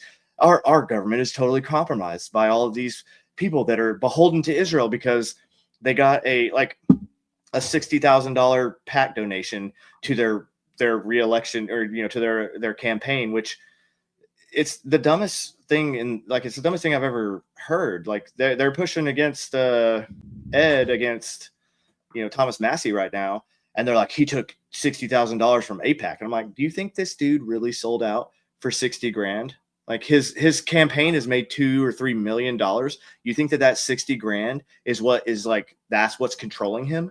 Like, it's just, none of it actually makes sense when you go into it and you actually like think about it. But people are just too lazy to do that, and that's the main fight right now. It's just like, hey, just think about this critically for like 2 seconds, right? How much money has Thomas Massey gotten in this campaign cycle from outside of Kentucky? How many, why is he getting mass donations from California? Why, like, what's that about? Why are we not asking those questions? Not like he's like, I take zero money from AIPAC. Well, okay, that's fine. I mean, AIPAC's an American company, American organization full of Americans, funded by Americans, and by law can't have any outside foreign money in it because it's a PAC, right? So all the, you know, like, but we're going to just disregard all of these actual facts, and we're going to message it this way, that if you've taken anything from AIPAC, then now you're a Israeli spy, or they control you somehow. It's just, it's asinine. It makes no sense. This is what I want to know. This is what I want to know. Because no, Isaiah, what I want to know first is, you know, Chase, you clearly are getting, you know, you're clearly getting that Israeli shill money, right? You're getting that, you're getting that Israeli shill paycheck, and like Isaiah and I have yet to receive this Israeli shill paycheck. So I'm like, I don't know if you could talk to some of your friends. Yeah. I told him, I tried to call the Mossad and let him know, like, still waiting on James Lindsay, because Lindsay went over to fucking Israel, and all he came back with was some salt rocks from the Dead Sea. You motherfucker, where's my $7,000? Yeah, I want $7,000. I want to be invited to the Cedar or Shabbat or whatever. And because, you know, I'm over here making these points like you've been making, right? And I still haven't received my money. So come on. Yeah, but hold on a second. Now you got Master Shake here again. Like, what's he gonna say? This guy honestly wants to be like part of the show now. So he says, "Diehard MAGA can't be anti-war, huh?" And then he said this to one of your earlier points. Chase is, "Oh, it's bots, all right." Such straw man cope. I mean, it is mostly bots.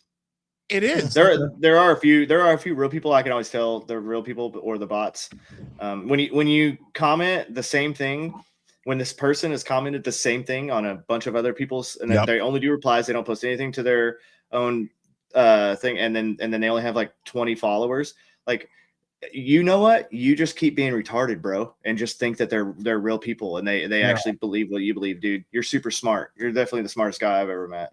Yes, Brad 543267895428. Like that's some Pakistani, from India. That's some Pakistani or some dude in Bangladesh, and he has like 15 computers up, and he's just hitting send, and then this dude's like, smell like curry all of a sudden. Why did it smell like curry all of a sudden? I do not understand. No, but he's saying of another unfortunate captured opinion, completely like this is okay. Shake, here's what I'm gonna say to you, right? Just because you aren't a bot and might actually believe the shit that these people have been pushing, doesn't mean that everybody else who's pushing it aren't bots or aren't bots. I hate to say it, but it's like, dude, dead internet theory is a real thing, whether you want to accept it or not, bro. I mean, there are people out here whose entire persona, whose entire political worldview is being shaped by bots and foreign actors. I'll admit, I kind of fell to some of that. Like in the last, my last years of being a Democrat, I absolutely fell for a bunch of propaganda that Democrats and outside actors pushed on social media and elsewhere. Yeah, I mean, propaganda works. It works, and for people that don't know what they're looking for, they're gonna fall for it a lot of the times. And that's why, again, the American right, isn't perfect by any means. And I'm not saying everybody on the right is perfect, but the American right generally wants to, maintain the Constitution in the way that it is. They want to maintain the sovereignty of our nation. They want to maintain the fact that the U.S. is the best and the country that's leading from the front. So the rest of the world's not telling us what to do. We're telling the rest of the world what to do. And I think those views are actually very American. I feel like if you want a multipolar world that aligns with what communist Russia wants, maybe you need to rethink your own ideology a little bit and, maybe be a little more pro-American. I don't know. And the whole war thing, you know what?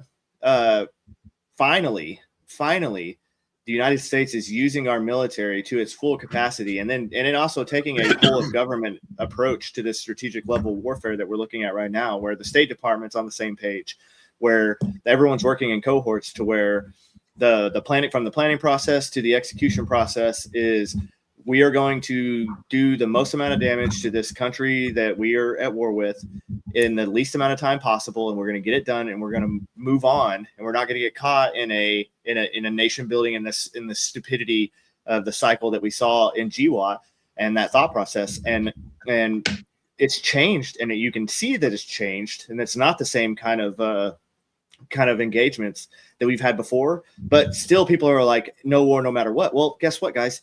You can't be the leader of the world. You can't lead, all the other nations, and you can't inflict your will if you're not willing to show the strength that, if you want peace through strength, you have to be able to willing to show that strength. Exactly. And the willingness to use it. And so it'd be just like if you wanted to be the top dog in your little like school or wherever you're going, and someone's going to press against you, and if you don't push back, eventually, if someone was bullying or someone was doing something to you consistently and you never push back against it, then you've lost the lead. You're no longer in charge.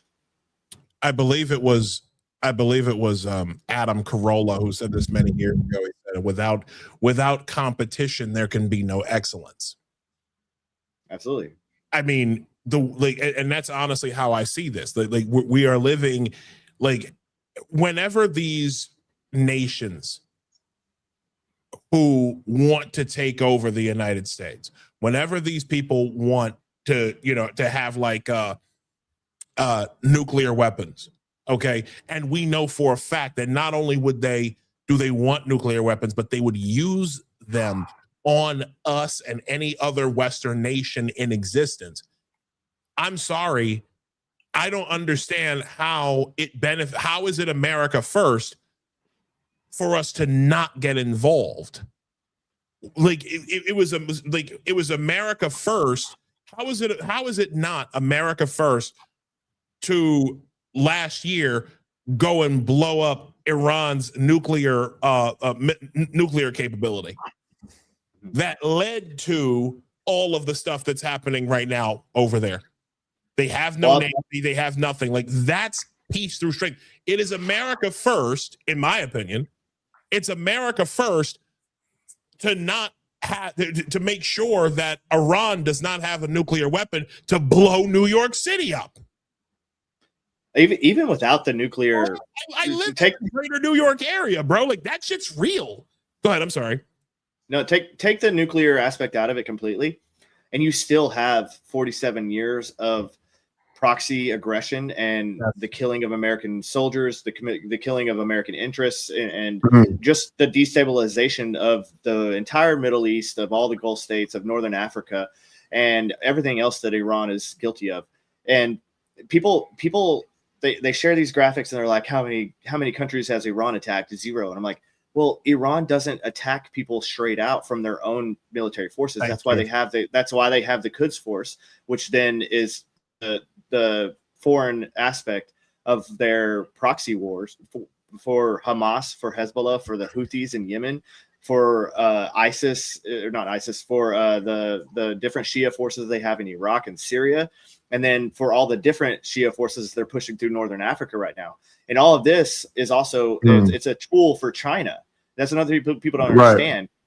China's Belt and Road Initiative is economic warfare, and it's their goal to take over the world's trade.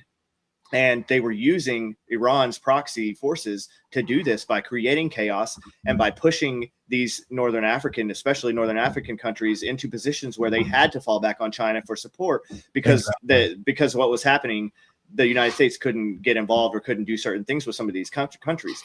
And so people don't realize that too. So if you're looking at back out and go to a 30,000 foot view of strategic level warfare and great power competition, Iran was an actor for Russia and China against the West and against the United States and against some of the Gulf states and the alliances they have with the West. And they have been consistently, especially for the last 2 decades, but really for the last 47 years, but they've been consistently creating chaos on purpose to help China move forward on the world stage. And if you don't recognize that, then you're not recognizing the reality of the situation, and you're not even looking at the situation in a way that allows you to understand why we're in this predicament that we're in now, right? So I showed a graphic.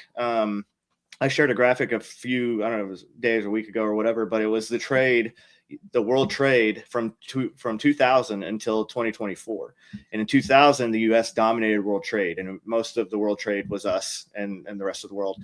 And now by 2024 is completely dominated by China and the Belt and Road Initiative and what they've pushed forward economically. And that's what we're really doing here. So Iran, one, you have a nation state, a sponsor of terror that has proxy forces all throughout, like I said, through Northern Africa, through the Middle East, and through all the Gulf states, and has been running destabilization ops for decades now, and has been backing every single terrorist organization in those areas. You have that, and then you have the choke points that control most of the oil that goes into Asia. So not just China, but all of Asia as a whole. 50% of the crude that goes to China goes through the Strait of Hormuz. 30% of all their liquid natural gas goes through the Strait of Hormuz. So what we just did by hitting Iran the way we did and decimating Iran the way we did, and then showing that we could lock down the Strait of Hormuz, we could lock down the Strait of Malacca, and we could still have a presence in the Pacific and in the South China Sea, and there's nothing China could do about it. And even though we didn't completely shut off their supply lines, we could have. And if we were to stop 50% of China's oil going to them from the Middle East, which is crucial to their entire, not just their industry and the fuel aspect of their lives, but also that's how they make fertilizer. That's how they grow their food. So their entire ecosystem would collapse within 60 to 90 days. So all of this was a show from Trump to show we could go into Venezuela, we could establish our own reserves in our own hemisphere over here and easily take control of that. And then, which was also an actor working for Iran, Hezbollah had significant weapons in Venezuela as well. Most people don't know about that. And Russia too, I think, was doing Russia, something yeah. as well. I think. Yeah, and Cuba. Russia and Cuba. The crude that was coming from Venezuela was going to Russia and to China passing through sanctions and getting sold at far lower rates. A bunch of there's so many issues. There's so many different angles of why this happened and why it was important for this to happen. But for people that don't understand strategic level warfare and understand great power competition, they don't even know how to start to even talk about this stuff. So this was really all a push against China. And that's what I've been trying to tell people is like, yeah, Iran was the battlefield, but the actual enemy we are fighting is China. Right. And that's to me, that's a very smart strategy. And it's like, this is deterrence, right? You go in and take over and decapitate Venezuela. You kidnap their Maduro, their dictator and his wife, and like that in a night. And it's something that's never been seen before, probably in military history, anything like that. And you just look over and you look at China and Russia and be like, see that, keep that in mind. And then as far as, of course, the energy, the oil we have there that we can command them now, and we can take that if we want, and we can sell that at a premium or raise prices if we want to send it, or make sure China or Russia don't get it. We could do things like that. It's leverage, right? And then you have and then same thing with Iran now, which you just explained very well why they're so important to China and Russia in certain ways as well. And it's like these are deterrents. These are like ways that you could put pressure on them without having to have a big war with China, for example, and maybe make them think twice about invading Taiwan and to have better negotiations. So, and I think at a relatively small cost. I mean, what is it like? Last I checked, I think it was like 13 American lives lost. Probably more than that now. Probably under 100, I imagine, but maybe not. Maybe they're being underreported, which is obviously don't want to lose anybody. What is the numbers? Latest numbers? We haven't lost any in direct combat, right? Really? So I mean, the losses we've had were from refueling operations that went wrong, different issues like that. I mean, Kuwait shot down 3 of our fighter jets on accident, so there's those kind of issues that happen. Right. And then some of it was training exercises, which we lose service members in training exercises in the United States every year. And that's part of the and that's another thing I tell people, like, we join up with the knowledge that something bad could happen. And then that's just part of the daily, daily grind of, hey, we're going to go do some stuff. A lot of it's going to be a little bit dangerous. And if it's our time, it's our time. And, that sucks. And we obviously don't want anything, bad to happen to our service members. But at the same time, we have a job to do, and that job, has to be done, and it has to be done in the best way possible. And what we're seeing, this is what angers me about this whole situation is, again, we're finally seeing our military being utilized the way that it is supposed to be utilized. We are finally seeing our higher level military planners coming up with the best possible plans and then executing them and coordinating them in ways that allows our guys to get in, do their jobs, and get out and come back home and see their families. And that's exactly what it's supposed to be like. That's exactly what's supposed to happen. And we had GWAT that's put a lot of sour taste in a lot of people's mouths, and you have a lot of veterans that are, kind of jaded because of what happened with GWAT and how those protracted wars happened. But that's not what this is. And if it turns into a protracted war, then I would be against that, right? I would be against, hey, no, we should not nation build. I don't think nation building was ever a thing that was going to work. We were never going to get, the 108 tribes in Afghanistan to agree on a centralized government that was, working through democracy, which is not something that they even believe in. They don't care about democracy. They don't want democracy. They have local tribal leaders that they believe in, and that's all they care about. So you can't, it's kind of like a little bit of a just American elitism, I guess you could say, to be like, hey, we're going to come in and you're going to love our type of government because we love our type of government. Like, no, how about this? How about we do what we just did in Iran? We decimate their military forces, and to a point where now this what was a restricted battle space, and you couldn't have any unconventional warfare going on because the risk was far too high of discovery. But now we can actually get some assets in there. We can get some things happening on the ground. We can start helping train the Iranian people on what they need to do to have a successful insurgency, and to get the arms that they need and the munitions they need, and to work with the underground and the auxiliary in key access and key infrastructure, and how what's the best way to actually give the Iranian people the best chance to take their country back. And I think that's what we're seeing here.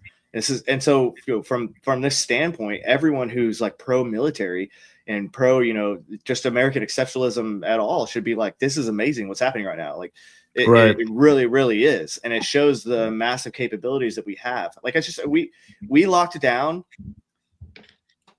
but four of the major choke points in the world while running 13,000 sorties in a 30-day period, and still maintaining enough presence in the Pacific and in the Atlantic to where no one else could felt like they could do anything against us while we were doing all this. So we just sustained operations while locking down most of the choke points in the world, and decimated an entire military force of a country that's been building its military capabilities for 50 years. And that's all they've been doing. They've been entrenching. Entire military, their entire Navy is at the bottom of the bottom of the Red Sea. Gone. Yeah. So like, I want to see the praise for how awesome all of this was. And we're getting a bunch of black pill, and we're getting a bunch of people that are like, gas went up 47 cents and I'm pissed. I'm like, it went up above $5 a gallon in most places under Biden. And there was no war. There was no war. There was no exactly. And sometimes there's costs. Like there's costs to, like, this could be, this, it sounds to me, it always seemed to me that like it was worthwhile to do this. And again, like, if you have a terrorist supporting regime, somebody who's responsible for at least like 1,000 American troops died, it's like there shouldn't be no tolerating that at all. Like, I think, like, I don't care. Like, if the cost, even unless it's gonna like kill all of us or something like that, or a huge amount of people, it's like, if you could do something like this and be like, all right, you're not doing that anymore, and there's gonna be severe consequences to killing our troops.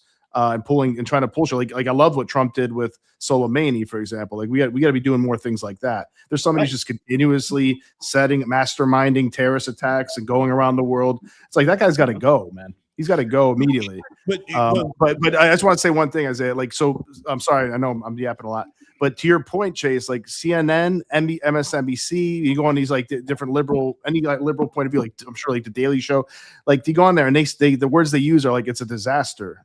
You know, in Iran, like, is this whole mission is a disaster? This war is a disaster. When's it gonna end? I'm like, motherfucker, it's been 8 weeks or so, you know, or maybe 10 weeks. It's like they act like it's Iraq. It's like Iraq or Afghanistan. It's like, like this is Iran we're talking about, which was one of our biggest enemies, top 3, I'd say, for the last fucking 50 years or so. And and we already beat them militarily pretty much. Now it's just the point of just figuring out how we're going to finish the job. It's like we are very far away from a disaster or quagmire. Like I understand like having questions like, all right, you know, when do you think this will end? Whatever. Like, yeah, gas prices. Okay, that's fine. But to portray this as it is like, you know, this is one of the worst things you could do. It's a complete mistake. Trump had no idea what he was doing. They always say like everything that happens, he had no way of foreseeing it, or he just didn't think about it. It's like, oh, he didn't think that gas prices were going to go up. Word. Again, nobody here. This is why we pushed the timetable forward on purpose for this to get this done now, so that, you know, by the time midterms come along, gas prices will be back down. And 20% of the world's oil goes through the Strait of Hormuz. Only about less than 2% is even used by us. So the Strait of Hormuz is not affecting us. It is affecting the price a little bit right now, but that's also going to go down as the UAE is leaving BRICS. So that's another benefit of this whole situation. The UAE is leaving BRICS. And because the UAE has wanted to up production for a long time, and BRICS was stopping them from doing that. So what we're seeing here is, especially if we get, you know, and again, not everything's perfect. You can do everything 100% right and everything correct, and it still not work out exactly how it, you know, you want it to, or it should, right? That's just not the way the world works. That's not how reality works. But if we see, if Iran comes out of this with a government that is, it doesn't even have to be, you know, a democracy. Like that would be great, cool if that's what they want. But even if it's even if Pavli takes over, right, and then they get a monarchy again, at least if they open diplomatic relations with the West and with the United States again, and they become a country that joins the fold, that's no longer just a puppet for China, that is a huge win. People don't understand how big of a win that. Now we're going to see a stabilized. Yeah, we're going to see a stabilized Middle East and stabilized Gulf. Like, we're going to see oil drop significantly. We're going to see production go up in some of these countries and it could even lead to the break apart of BRICS, which would then change the entire way that we look at the whole fuel problem in the world. And this is another thing that was happening during all of this that a lot of people are ignoring, is the United States oil production has skyrocketed. Yes. And now we have, and because it has skyrocketed, and because the demand for United States oil has skyrocketed, we're going to get more production. We're going to drill more, and we're going to be doing a lot more business on the world stage, because we disrupted those supply chains in the rest of the world. And now they always want to self-correct when something, so like if a supply chain gets broken or cut off for a little bit, they want certainty. And what Trump is giving them now is certainty. Like, we have the capabilities to do this. And while he's doing that, he's deregulating the entire process for drilling in the United States, which is not getting talked about either.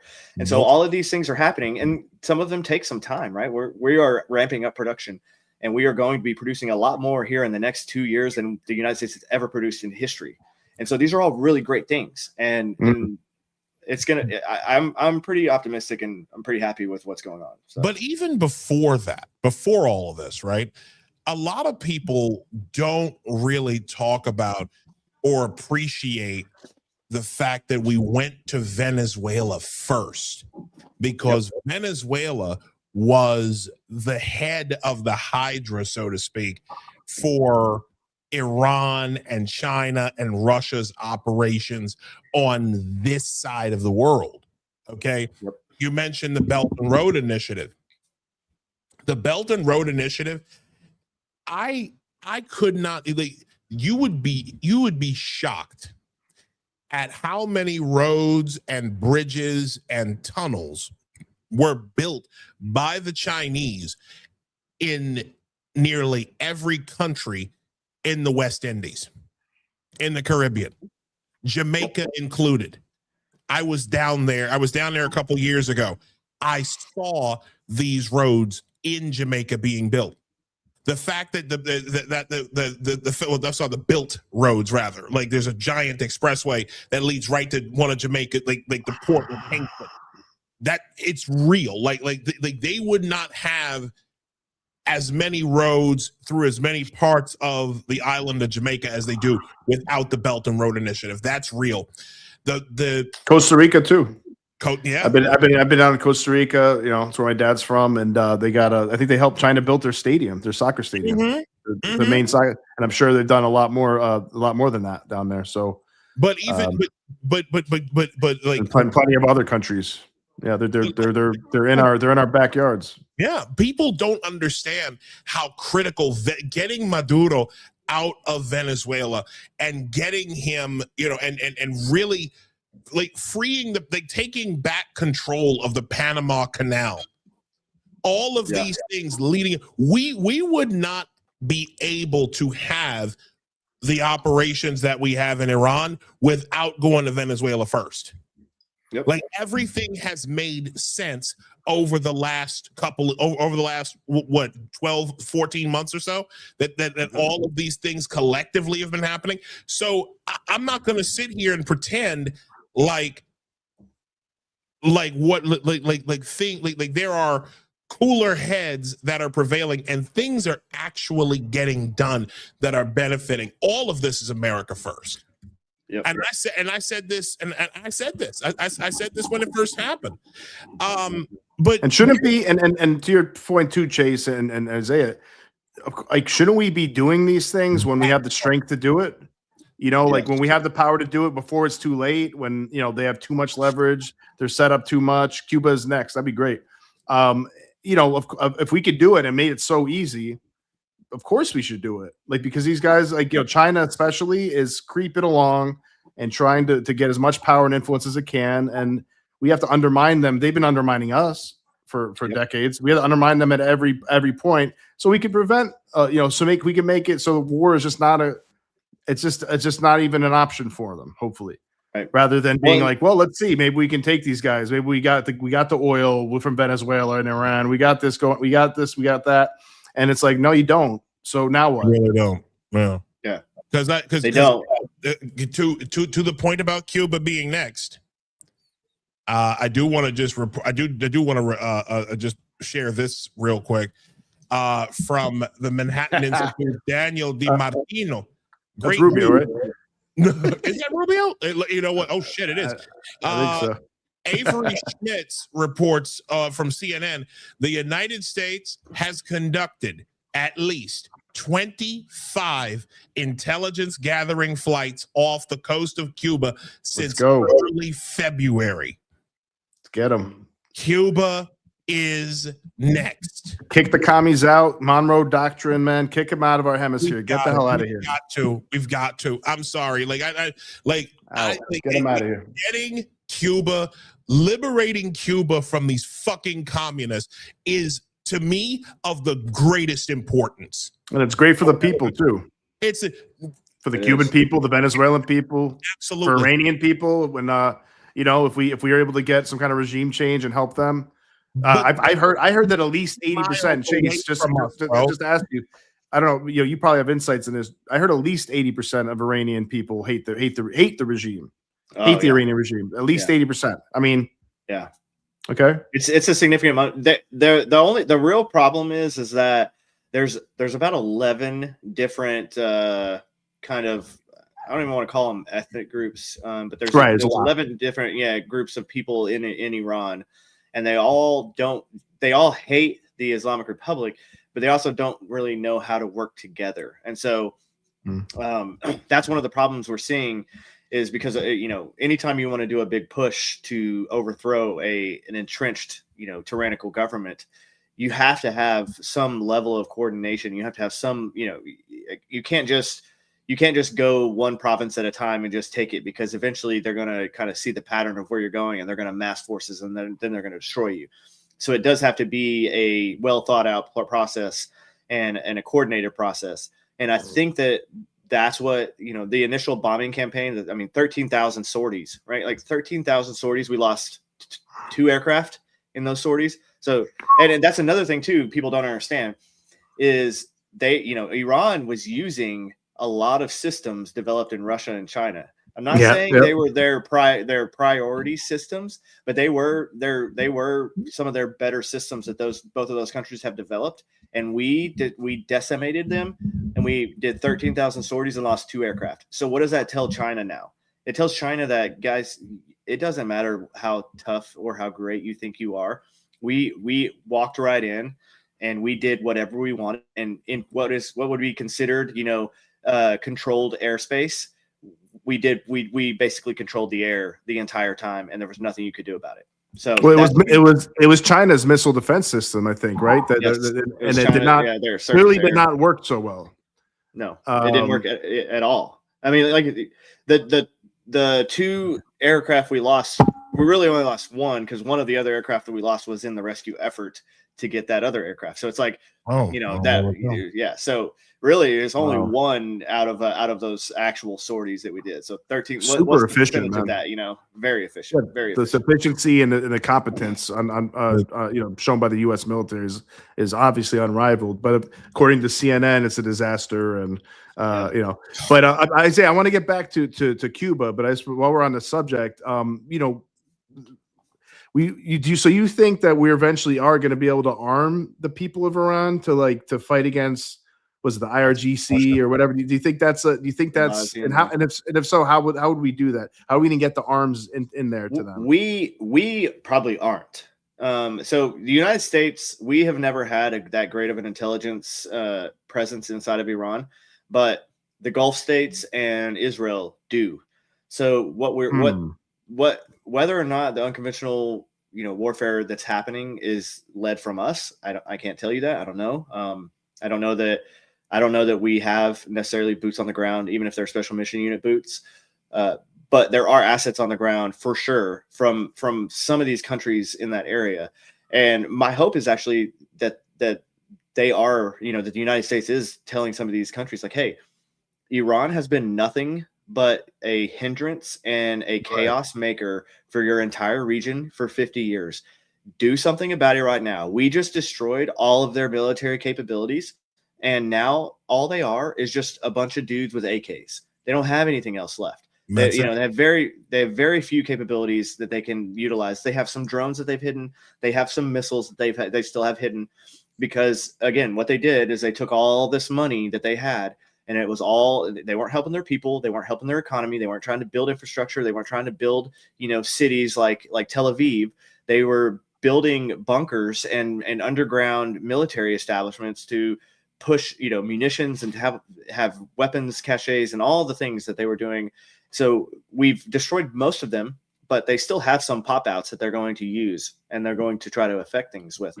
But again, what we've done now is we've destroyed all of the, 90, I would say around 95% of their capabilities. So now we saw the UAE running sorties into there now. And so if the UAE is running sorties into there, that like they're doing, they understand that they're involved. And so that tells me that they definitely, some of these other Gulf state countries have some assets inside, and that's who's going to be getting armed and or helping them arm and helping them move in, because that's their area, that's their region. They know that region far better than we do. They're going to be able to navigate it, and they're going to be able to make the deals necessary to get the equipment and the munitions and the weapons into there. So yeah, that would be fantastic. And I think I would be telling them, if I was Trump or Israel, I'd be like, yo, why don't you guys can carve up some of this land in Iran, like come and conquer some of this land, especially if you have the same ethnicities or something, whether it's the Kurds or whoever. It's like, this could be, you guys would go in and fight, you can win this part. You guys win that part. Maybe you get a little bit of oil here. I'll be trying to figure out like some kind of things to make it worth their while. And I'm sure, a lot of those countries would love to do that to Iran. They've been probably thinking about it forever. and then like, you know, then we can get the people to free themselves, and then they could keep their part, whatever it is. But I think there's plenty of reasons and incentives to do it, especially, you know, because you don't want to deal with this regime if you're in that area. They've been raising hell for so long. So hopefully they could do that. And then, you know, I wouldn't be against seeing, you know, some sort of like Marine presence, like or tax or something like that for special forces to help them at some point, if it means like that's going to be the death blow to the regime. You know, I'm sure the media is going to go nuts and be like, oh, you know, this, you can't do this. But if it's going to be like a quick, you know, whether it's a week or 2 months or a couple months, and that's it. The regime's literally done at that point. And you arm the people, and then Iran could have a, you know, something other than an Islamic authoritarian government, revolutionary government. Then that would be, I think that'd be phenomenal to not have to deal with them ever again. Really, hopefully. That's not even the same ethnicity as they are. Like that, are they not? Wait, is the Islamic regime not Persian? No, they are. What are Arab. They are They're Arab. They're Arabs. Arabs. They're Arabs who gentrified Persians with paleo communism, aka Islam. Wow, I didn't know that. Not even shout to Razor Fist, who was the first person I heard that actually made that connection. Wow. I want to make sure give crazy. Big Man proper credit. So go to Cuba, huh? We have something to say about Cuba. Yeah, sorry for derailing. I just want to get that out. That's fine. No, that's cool. Yeah. Chase, I do have one last question for you. This has been fantastic. I mean, unless you would listen, you are more than welcome to come back, brother. This has been fantastic, a fantastic evening. Yeah. No, it's been great, man. Yeah, no, it's fun to talk about it all. Yeah. The left continues to lose power, and we've seen leftists lose so much power over the last several days, weeks, and months, despite their best efforts. Okay, we just had another, assassination attempt on the president, like 2 weeks ago going on, right? You're seeing a big increase, at least I've been seeing a big increase in leftists online throwing up their hands and just basically saying, you know what, we just got to start killing people. We got to start, we just have to start literally just saying it's time for violence. It's time to stop these people by any means necessary. And this is up to and including the brother, apparently, of the House Minority Leader, Hakeem Jeffries. Ladies and gentlemen, this is Hassan Jeffries, Hassan Kwame Jeffries. I guess he put his middle name there because Zoran made it popular. But he wrote here. He says people with the name Hassan, man. God, Jesus, there's so not many. Not a good record with people named Hassan. Well, I mean, Hakeem either. Shit.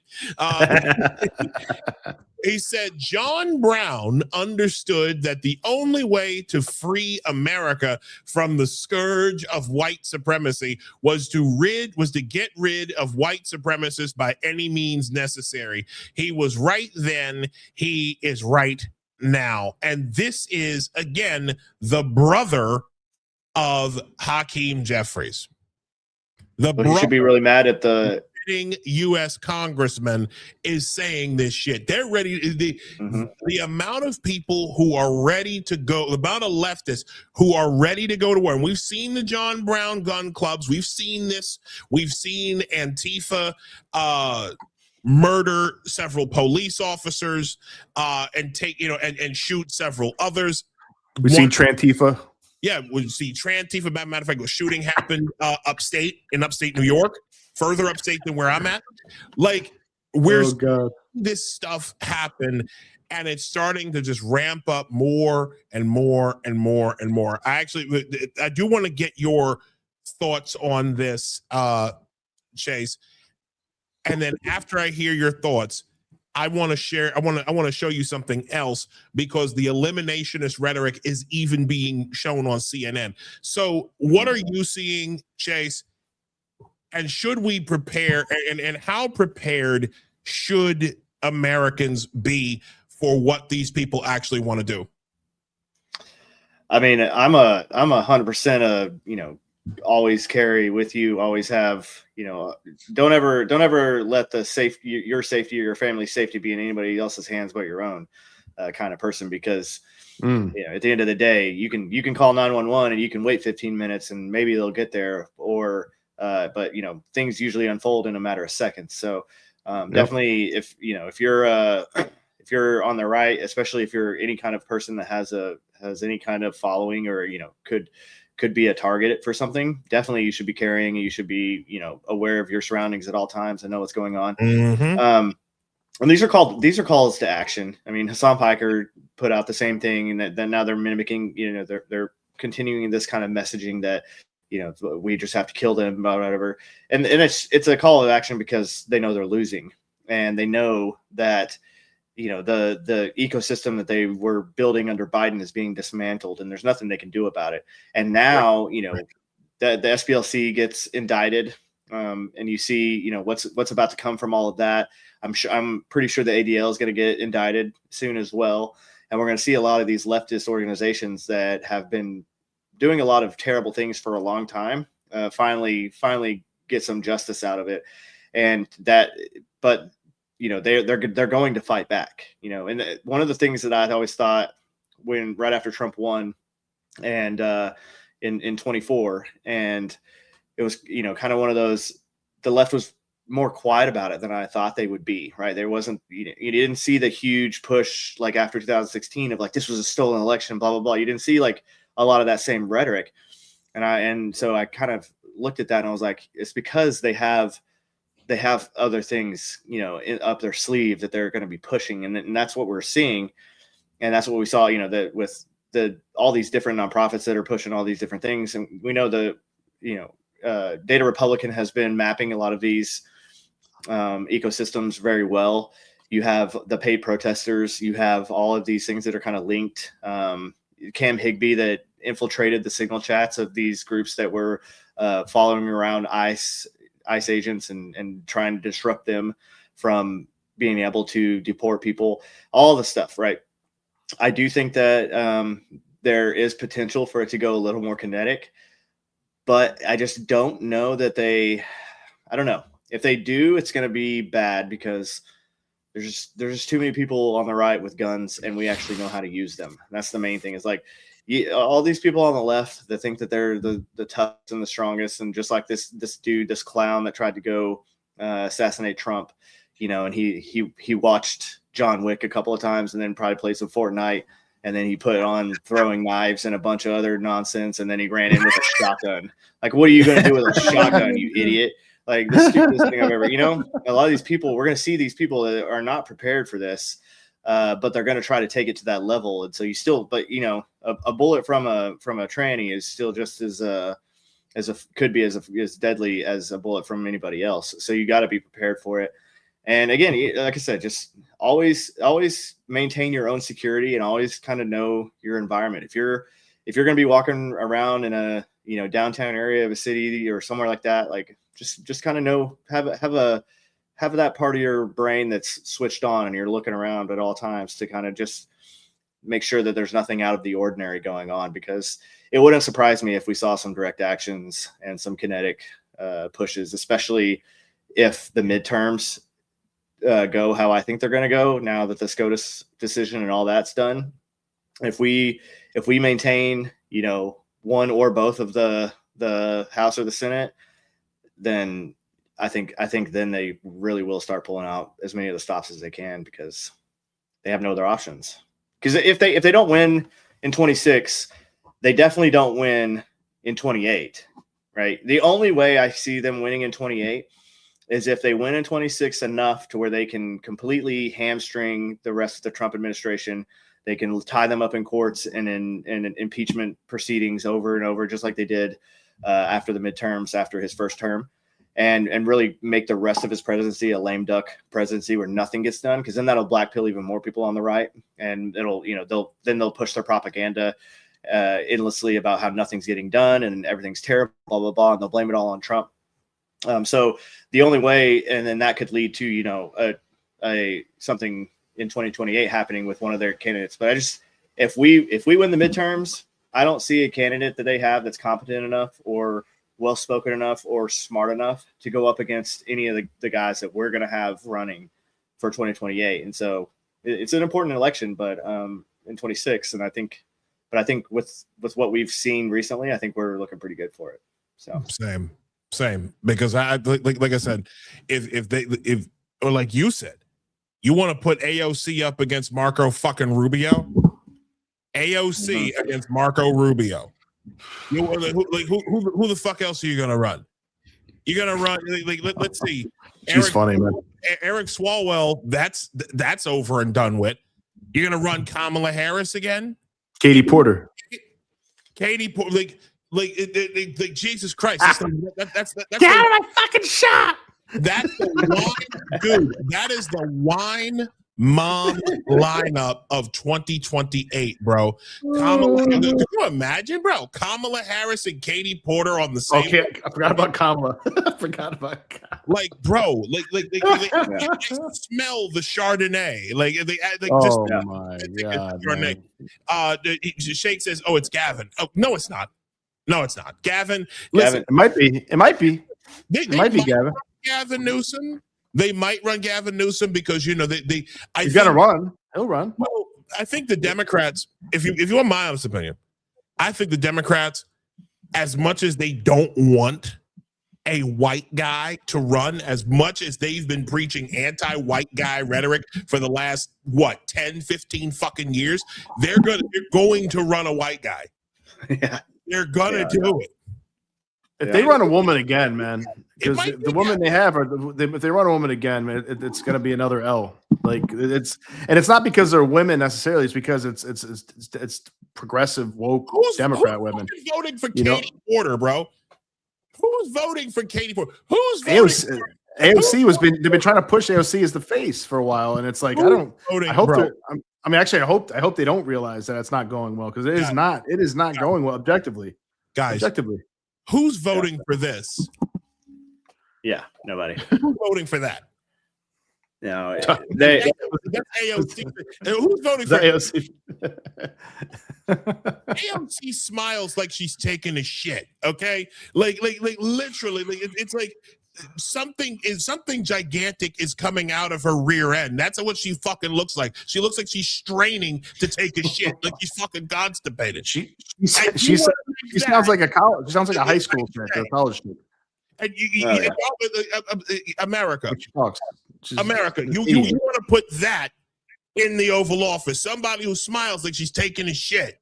Like I don't get it, bro. She has to bring Bernie Sanders out with her to help her out when she talks. Like she got to bring Daddy to work, Grandpa to work. Bernie Sanders. I don't think any of those people are going to run. I think they're going to try to pull a Obama out. Like how Obama just came out of nowhere. Before. So I think that's what Polarico or something. Yeah. You think they're going to try to run Polarico? I don't know who they'll bring, but I don't see AOC. I don't see Gavin, especially after Rufo is all over going through with Nick Shirley and them going through the fraud in California, and once all Democrats don't they don't care. So he can win the primaries. You're right. I just think it's all bullshit. I don't think it's all right wing talking points and fraud or lies and misinformation. That's what they call it. See, but what I'm hoping is that him and his wife, and so actually his wife is tied to the free diaper giveaway he just is doing. I don't know if you know about that. Partner, you mean the first part? Yeah, whatever. The first part. First part. Yeah. The ties that they have and how they've been using their nonprofits to get kickbacks from the government and from everything from his position and on. And I think you just can't hide those paper trails, no matter how hard you try.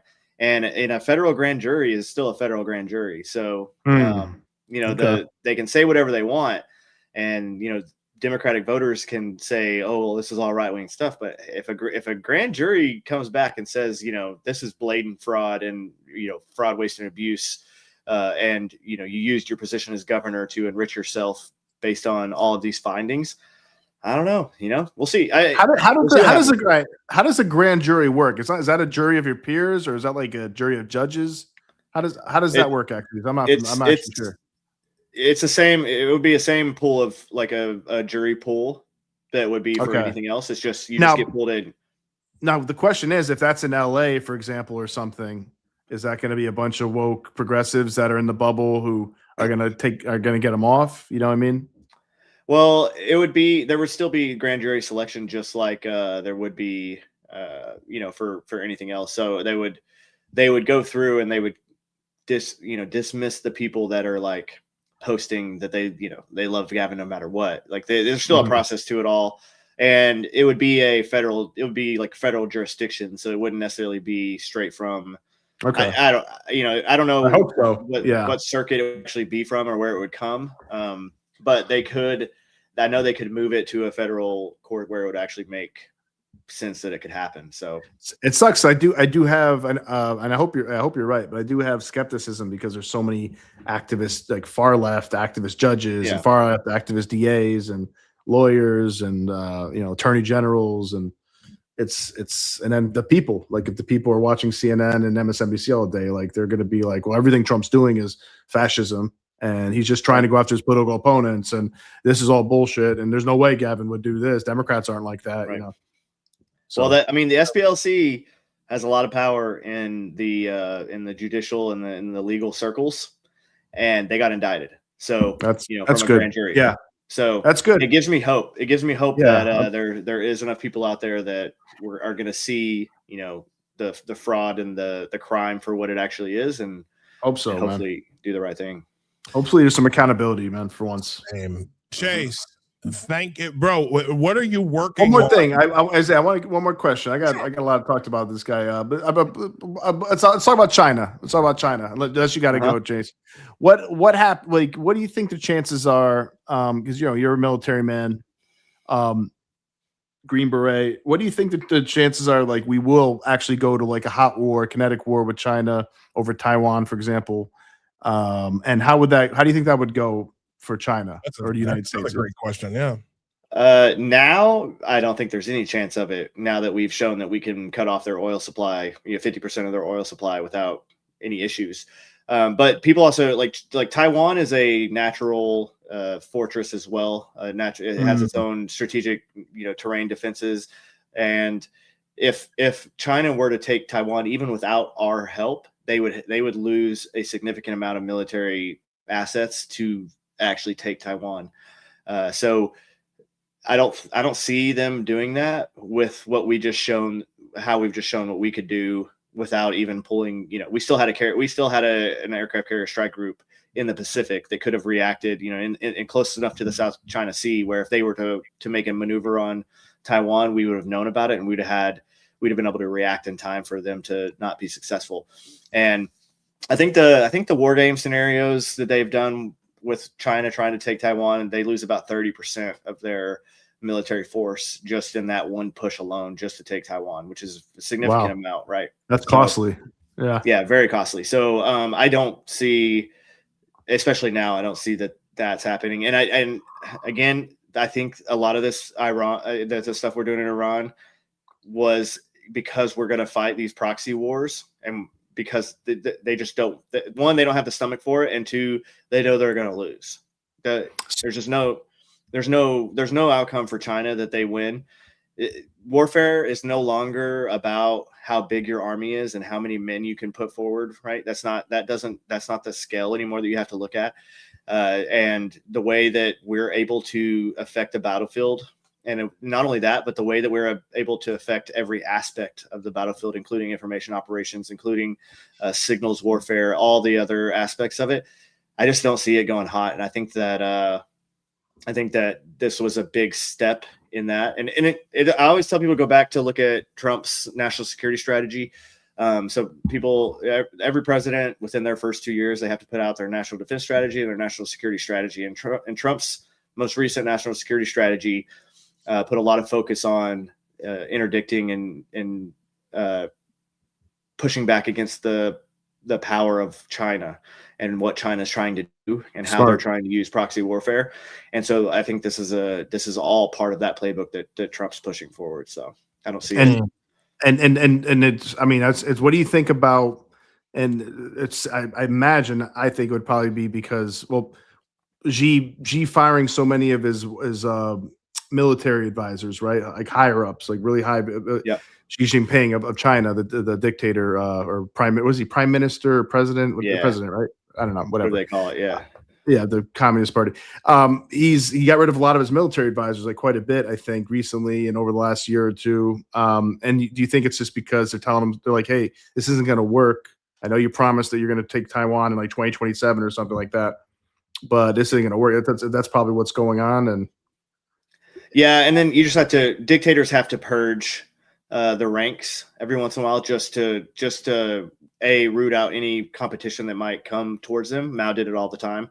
Mao, every few years he would purge the ranks just to make sure that they always just frame it as like that person was either disloyal, going against me, disloyal, all the things. Yeah. And that just kind of keeps the loyalty strong. So there could be part of that, and it could be part of that he's not hearing the answers that he wants to hear. But right. I think the reality of the situation now, and I think they understand that, because again, it was their surface to air missile systems that were supposed to keep us out of Iran, and we walked right past them like they didn't even exist. So I think that they're really rethinking their own capabilities at this point. And I would not think we go hot in a war with them at all. We would see direct actions that look a lot more like terror attacks in the United States before we'd see anything kinetic between like us and China. That could lead to something like a hot war in China then, if it was proven to be, them behind it. But it would be really hard to prove that, especially with, how many people came into the country under Biden that we don't know about. I mean, how many of those, how many, not only Islamists, but how many, Chinese actors, how many, and then just the fact that every Chinese national is a spy by their own law, right? And that's another people don't understand that they by law have to, if they come to the United States or whatever, if they're in China, they still are going to have family in China generally. And if they come to the United States, they could get approached at any moment by a member of the CCP, and they have to cooperate and give whatever information the CCP is asking for, or they could, it could negatively affect their family back home. And so I think we do need to assess some of these threats that, like, I was actually against Trump allowing, at first he was like, all the Chinese, they're getting out of the country. And I was like, hell yeah. That's actually very important, especially the students, because right. And then you have this, you have these massive networks of baby tourism, where they're sending Chinese people here, and they're having children here that become American citizens, and then they're going back and raising them in China, but they're U.S. citizens. They can come back whenever they want, and they have all the same rights and all the same, but they're not Americans, and they're Chinese, have American. China. So there's a lot of there's a lot of issues, and it's we're on a multi-front war all the time, every day. But I think Trump and the cabinet that he has in place right now is effective, and they're working towards it. And again, as long as we hold on in 2026, I think the United States is going to be okay. So one more question, Isaiah. Sorry, I know you want to wrap this up, but one more question. Speaking of this cabinet, what do you think about the performance of Pete Hegseth, Secretary of War Hegseth? Because obviously he's constantly painted as in the media as like incompetent and it's a clown who shouldn't be in that position at all. What do you think about him, his performance and his competence? I think he's the perfect man for the job. He's a change agent. So for just like Just like if a company, you know, a massive company's failing and they bring in a CEO that isn't your typical CEO, he's not, you know, and maybe he's not your long-standing CEO. He's not going to be the guy for the next 20 years, but he's the change agent that's going to come in. He's going to affect the change that needs to happen in that organization at this time. I think he's the perfect man for that. And I tell people a lot, one thing that they don't realize about, especially the officer ranks, when they get into the general officer levels to the, you know, once they get their first star and so on, they're 20 years removed from a line unit or from a team or from the lower level units of the military that they used to work in. That, think about that. I mean, that's lifetime away from what you're doing now. They're completely, so they're completely removed from that entire thought process. So they don't actually, a lot of times they don't understand what the men even need anymore. They don't understand what the battlefield looks like from that tactical perspective, because they're stuck up in the strategic levels perspective, looking at, you know, just numbers and all the also being political, I'm sure, in different ways. And then super political too. So Pete he never got to that level. So he was never corrupted by any of that, and never pushed into that kind of sphere like some of these other guys were. And he can think outside of the box, and he can do things that, you know, the guy like General Mattis, I don't have a lot of bad against him. I don't think he was terrible or anything, but I also think he was set in the way that he thought that it all had to be ran, and was unwilling to get outside of that box to kind of fix some of the problems that were happening in the Department of Defense. And Pete Hegseth is willing to do that. He's willing to fire the people that need to be fired. He's willing to move the needle where it needs to be moved. And that's important because, and to bring back lethality. I mean, that's our military moved away from it really after World War II, but, you know, especially in the last 20 years has moved away from the number one priority being lethality and it instead being all these other things, the diversity and all the other stuff that doesn't actually matter in the warfare. And so, I think he's doing a great job. Again, I don't know that he would be, you know, even if I don't know that he'll be there for forever. And, you know, even I don't know if he'll even be there the whole time for Trump's term. He might hit all the goals that Trump wanted him to hit as the Secretary of Defense, and then, or Secretary of War now. And then they may bring in somebody else that has just, you know, they could take it to the next level if they need so. But yeah, I think it's great so far. One more. Sorry. I'm saying I'm talking to a military guy, insider, man, military man. Fine. And I'm just like, I got to ask him about this. UAPs, brother. UAPs. Have you ever heard any interesting stories personally, from Air Force or anything like that? Or what are your thoughts on this whole thing? The file. What are you thinking? I think what we're seeing is the U.S. government has had a long-standing policy of anything that they can't immediately explain, just classifying it and then putting it away. And I think what we're seeing now is a new kind of push to where, like, hey, we're not going to classify every little single thing. Like, we don't know exactly what this was. We don't know that if it was a test from another country, and whatever. I do know the UAP atmosphere, or whatever you want to call it, the ecosystem, these people that kind of operate in those fields. I would say most of them are not very trustworthy. Most of them are sensationalists looking to get rich off of, you know, or at least make a living off of telling you that this is this and that is that. Some of the aircraft that they're fielding don't look like how aircraft always has looked, you know, and especially with drones and the new things that are coming. And then video, AI, all the things that you can do now. You can't really trust any video. It's only going to get worse because it's only going to get harder to tell what's real and what's not real. But I do think what the White House is putting out now is more a policy of, we're just going to release stuff instead of just classifying it all, even if we don't know exactly what it is. And I don't hate it, because then you're going to have these people that are going to dissect these problems on their own time, that are, you know, just like you have the people like Data Republican jumping into all these NGOs and going through the US government doesn't have the time and the personnel to be like, we're going to go through every single NGO that's in existence, right? We need some independent people that just like, this is their passion and they're going to go into it. declassifying some of the stuff and putting it out there is going to allow some people to go through and be like, this is what this is. I found this and blah, blah, blah, and break it all down that way. So. Sounds good to me. Okay, Isaiah, take it away. Dude, it's fine. Like, no, listen.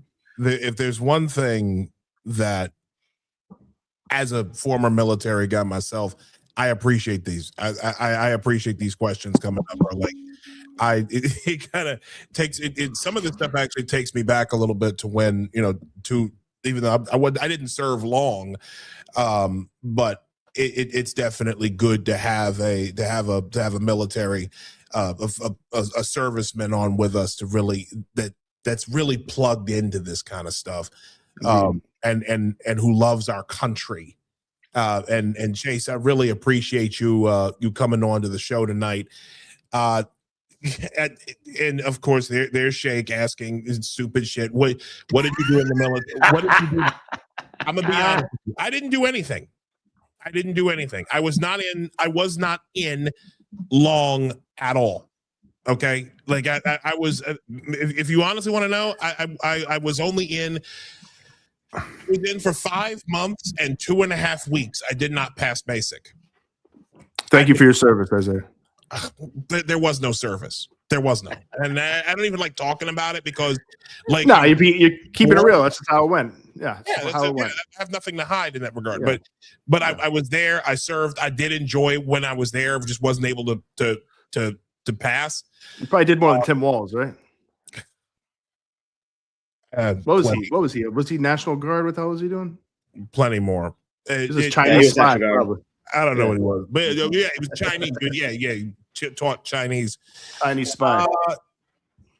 Chase, what are you work? Thank you again for coming on with us. What are you working on? Like currently, what are you working on right now, dude? Right now, just kind of getting the show, the Irregular Republic going. Had some great people on so far, and we're just really. The idea right now is to try to give people just a realistic view of what's going on from my perspective, which is not to say that it's 100% accurate all the time, but it is a different perspective than a lot of people, look at the world and look at what's going on in the United States. And then just, again, all the different propaganda. I mean, I have articles that I'm working on, and that those always come out on my Substack, and then I usually do a thread or something on X so that you can kind of see the shorter version of it and get some of that issue. I do a lot of I go into the NGO kind of breakdown stuff as well. One of the things I just went through was that nonprofit in Texas called Pure Hands that sent $750 million over the last 7 years to Yemen. Who knows where that money came from? Who knows what it was used for in Yemen, because there's little scrutiny on it once it leaves the United States. But that's one thing that the Islamists especially are doing, is they're using our nonprofit system to funnel money through so that it can't be accurately scrutinized, because the 990 is only going to have to show how much money came in and then how much money went out, but it doesn't have to tell you all the other details that, where did it come from, all that. And now it's tax free. So, wow. And then that's not even considering if your organization is considered a mosque or a church, or whatever, then you don't even have to submit 990s. You don't have to submit any kind of public scrutiny at all. So a lot of that I'm trying to push to get, that changed. I'm a Christian, but hey, guess what? Churches should be submitting how much money they're getting in and what they're doing with their money. Just because, there's the Westboro Baptist out there, there's still there's still bad people that are going to use these systems for nefarious purposes, and public scrutiny is the only way that we're going to be able to stop a lot of this stuff. So that's kind of, what I'm working on now. And that's just pushing back against the halal right and the woke right and all their stupid stuff. And ultimately pushing back against the left and how they're trying to destroy our country. So, yeah. Well, we appreciate you coming on. That is our show. this evening. This has been Apostate Radio episode 53. Thank you once again to Chase of Green Beret Nap Time for coming through with us, man. We really appreciate it. We will be back next week on May 17th. Let me just look through this again. We have, I believe, our next guest for next week. I'm just looking through. How come I can't pick it up? I can't. Hold on. Let me just go through the calendar here, and it's still not picking up for some reason. Okay. I'll double check it. Yeah, I'm. Hang on. I'm just all over the place right now. I got it. The big man, big show next week. Wilfred C. Riley's coming on. Okay, cool. Apostate for episode 54 of our show. Ladies and gentlemen, you can come and see us here live 8 p.m. Eastern time. Once again, you can follow us on at Apostate Radio NY right there. You can also follow us at Isaiah L. Carter or at Nino Sabio X. And of course, if you want to support our show financially, buymeacoffee.com/Apostate Radio. We greatly appreciate you joining us tonight. We will see you next Sunday. Thanks again. Thanks, everybody.